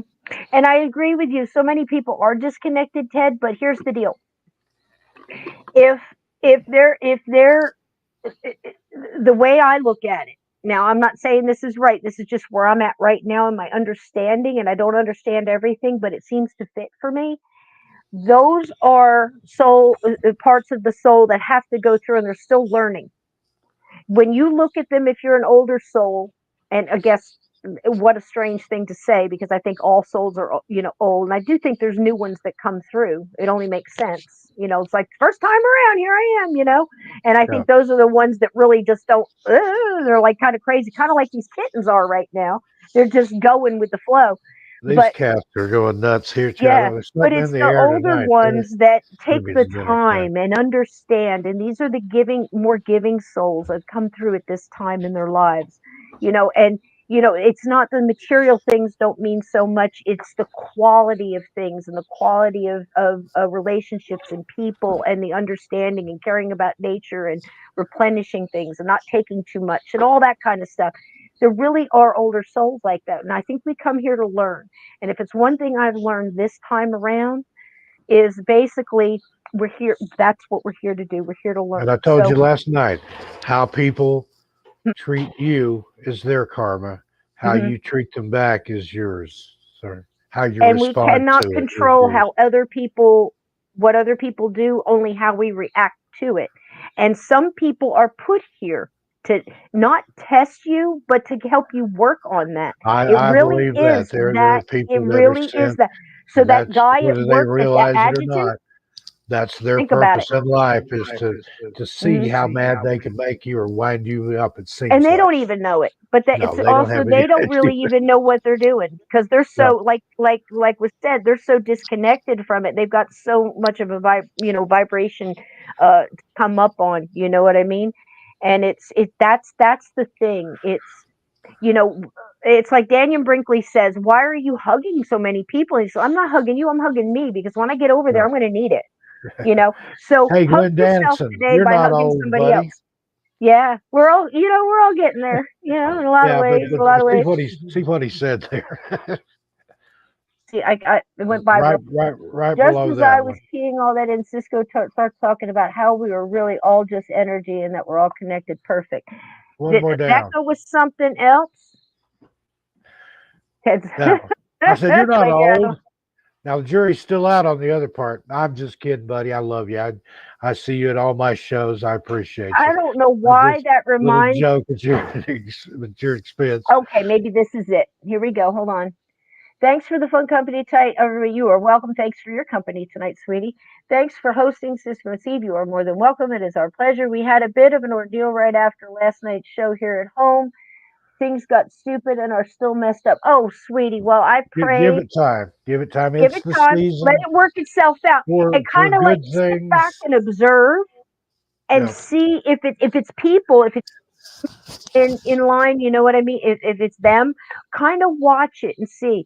Yeah. I'm trying to learn a little bit about it. Comes out of like uh, it's ancient, you know, to the teachings that I'm looking at right now, and I don't really know enough to speak on it. But this part of it is the fact that just like spirit guides come into your life, and you have one or two or three. Some people have more than that when they're born with, and then some of them change throughout your life, just like a Native American names change when your character changes. When Yeah. you need them, they come in with their specialty. There are Yeah. people, human beings, that are And put in another there thing I want to point to out, work and on it's you. just the human condition or the facts and foibles or whatever, but it is the holiday season. A lot of people are happy and full of cheer and glad tidings or things. But a lot of times that's also when some people are the angriest and most ill and most upset. And I think a lot of those people are just lonely and maybe they don't have a family or they don't have anything to be thankful for or happy about because they haven't really thought about it. But that old saying, don't judge somebody till you've walked a mile in their moccasins. You never know Amen. what anybody's going through. Don't And know, a yeah. kind word or a smile doesn't cost you anything, but it might just make somebody's day. There you go. Even the small stuff, opening a door, like how good you feel when you have that that quick Oh, and I've connection had with a that. stranger. I held the door for a Quick. woman one time, and she glared at me and said, "I can get it myself." And I'm like, "There you go. Have You fun know, with there that." you go. Let I it was go. trying And to that's be nice. exactly. I was nice. Again, karma. Yes, Davy Jones, yes. And I'll tell you what, as we get closer to Christmas, I will tell that story again. When Steve tells his angel feather, I will tell my angel story. Well, I would assume, I think Steve would agree with me that was more than likely a spirit guide or an angel or I know both. pretty much who mine was, and yeah, it was somebody that had gone on that was coming back to check on me and just let me know hello. And that's all I'm going to tell right But now. you You'll have to remember come back and hear the story. you remember my story about my ride from an angel? I Yep. believe that was an angel. And Steve's got a couple too of what he thinks might very well been an Angel angel in the too. overcoat. I'll tell Yep, that I one love that one. closer to So that's Christmas too. great. There's one of our Christmas shows as we come up, closer to the holidays. But before we leave you tonight, I absolutely want to tell you to please have a happy Thanksgiving. If you are celebrating, if you are not, and Gray, I have not forgotten about your stuff. Everybody kind of get an idea, try to figure out how we can get this to her in Canada if the New York Post doesn't work, because I just hate to see anybody in pain. If this could help Now, if somebody, there's something that can help, um, and by all it's helped means. everybody I've known that's used it so far, and that's kind of what I go on. You got And 14 if you're people all traveling, if positive. you're over the river and through the woods to grandmother's house, be careful out there. Should Snow and just ice in Can't we places just and go to the stuff. border and kind of chuck it over or something? I mean, is there something slingshot or make a catapult or something like that? I mean, come on, there's got to be. Drone, Get up fly a there and drone. Get you one. I've got a drone. You can put a little bit of weight on it, just fly it over and drop it. I mean, couldn't we do that? Or, we can get out there in Vermont. There's a little bit of water there. You can look right into Canada. Can't we just make one of those little boats and just, push I it over believe it there? was Hemp Fusion CBD It's Pain called, Relief yeah, Balm, yes. BALM. Yep. And it's a I'm CBD talking cream. to, And are you kidding me there? yeah, me too. And it's a 45. I'll get a picture of next time, put it up here. Hopefully she'll have it by then. But man, I've dealt with it with the hands, and I'll tell you, I'll put it on it, and sometimes I'll even paper tape my knuckles and stuff when I go in there. Probably this No. week I'll have to do that. No. But man, it works. It really I'm does. probably going to do a Fusion live CBD stream Bomb, Thanksgiving Day. I don't know. BALM Go ahead. Bomb. Sorry. It's Hemp I'm, Fusion Bomb. I'm going to sorry. be doing a live stream Thanksgiving Day. I don't know if it'll be on Ooh. Missing Persons Mysteries or if it'll be on 13 Past Midnight, maybe both. But I am planning something for Thanksgiving Day because I don't have anything to do or anywhere to go. So I thought I would share with the That's good. football Yeah. widows and the people that avoid the pre-Black Friday sales and all that. So Yep. you can Yeah, I come won't and be doing hang any of out that. with me over there. But I challenge you, between now and Thanksgiving, find something to be thankful for. Yes, you can please. even be thankful that you don't have anything to be thankful for, I guess. There you go. Make it, yeah. If you've got no worries and everything's handed to you, you don't have anything to be thankful for, then have a happy, thankless Thanksgiving. I don't know. Absolutely. I'm reaching here. Or but be thankful that you're not at the table having a dysfunctional Thanksgiving. We were talking about, Steve and I were talking about that this morning, and you know what came to my mind, and I'm going to leave you guys with this. It was the funniest thing I've ever seen, and I cannot remember the name of the movie, and I cannot name anybody in it, but it was about it was a great little gathering. Thanksgiving movie. It was about Thanksgiving, and everybody comes there, and of course the young girl doesn't want to be there because she bats heads with everybody. But the funniest scene I've ever seen is they're all sitting at the dinner table, and there's the crazy aunt, okay, and she's sitting there, and she has a necklace made out of Fruit Loops, and somebody told her to go, "That's a lovely necklace." She says, "I made it myself." And right in the middle of the dinner and everything else, it's like a little formal dinner, she just up and starts singing this little Sunday school kids song, and just put her whole heart and everything else in it, and everybody just kind of stopped and waited, and then she just sang it and then stopped. You know what? Why not do something that at the table? If everybody starts fighting or something like that, just break into some kind of song or some other kind Joy of to mess the world, or just throw Jeremiah them all was a off. bullfrog or something, just throw them all off. The dog's eating turkey off the kitchen floor. Mom's crying. Oh, crazy Uncle, what's his name, is 4 scotches in. All kind of crazy stuff. So I hope you all have a wonderful, wonderful holiday. Honey, I love you. And I think it's great that you're doing the Thanksgiving show this week. Are you going to be you're the best turkey I know, darling. Okay. I love you. I love you, old rattlesnake. You too, Cisco. Thanks Happy for being with us tonight. To everybody here. Don't put your Christmas decorations up until after Santa arrives at the Macy's Day Parade. I've already been staring at my neighbor across the street. I was talking to a very good friend of mine the other day, saying, I wonder what would happen if I just went over there and tore all that down. Screaming, no, it's not Thanksgiving yet. Don't put that up. I'm thankful I don't have to make Christmas ornaments in July anymore when I worked for AC Moore. I mean, it was just, oh man, you want to talk about holiday whiplash. Woo! I figured we were going to back them up so close together, we were going to get back on time again, because it was just so, oh gosh, it was hard because it's craft store. So, but there you go. I love each and every one of you. I hope you have a wonderful, wonderful night. It's safe. Don't drink and drive. Don't let other people drink and drive. Friends don't let friends lead you. And have a wonderful time. And we will be back here next week. We're going to start working with Lizzie Borden. I don't know if we'll be ready next week, because the more I dig, the more information I find. Odd that. And I want to do a good job for you guys. So we'll see what happens. It's going to be a very busy week for me in the floral industry. I'm planning that Thanksgiving stream. I don't know for sure 100% that it's going to happen, but I will do something, even if I'm just live for a little while. But if not, I've got something even bigger planned. So watch both my channels and see what turns up. But again, happy Thanksgiving if I don't see you until next Monday night. And then hopefully I'll have everything reset out here, and things look a little different, a little better. Although this, I kind of like this fireplace. It's a little warm, but the animals love it. And then somebody had said earlier, "Is that a real fireplace?" It looks like a video, but no, Oh, it's real. You it's said it's it's a gas fireplace, it's a right? gas insert in a real fireplace. That's So wonderful, honey. what I've noticed, that flame looks like it's doing the same thing over and over, but It it does, is but it's real. a real gas, a real fireplace with a gas insert. That's awesome. I'd love to have me an old Ben Franklin stove right about now. That's for sure. Well, I love you, my friend. You have a wonderful, safe Love you. holiday. You know I love you so much. Love all our And folks here too. Tiger Lily, I'll be talking to you soon, my Tiger dear. Lily, Everybody else, make war or make cornbread, not war. I get it there right you go. there. There Thanks for you go. joining us tonight. Indiana says hello. There Good you night, go. everybody. Love you all. Good night, Bugsy, wherever you may be. Have a good night, everybody.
Happy Thanksgiving. Don't be a turkey.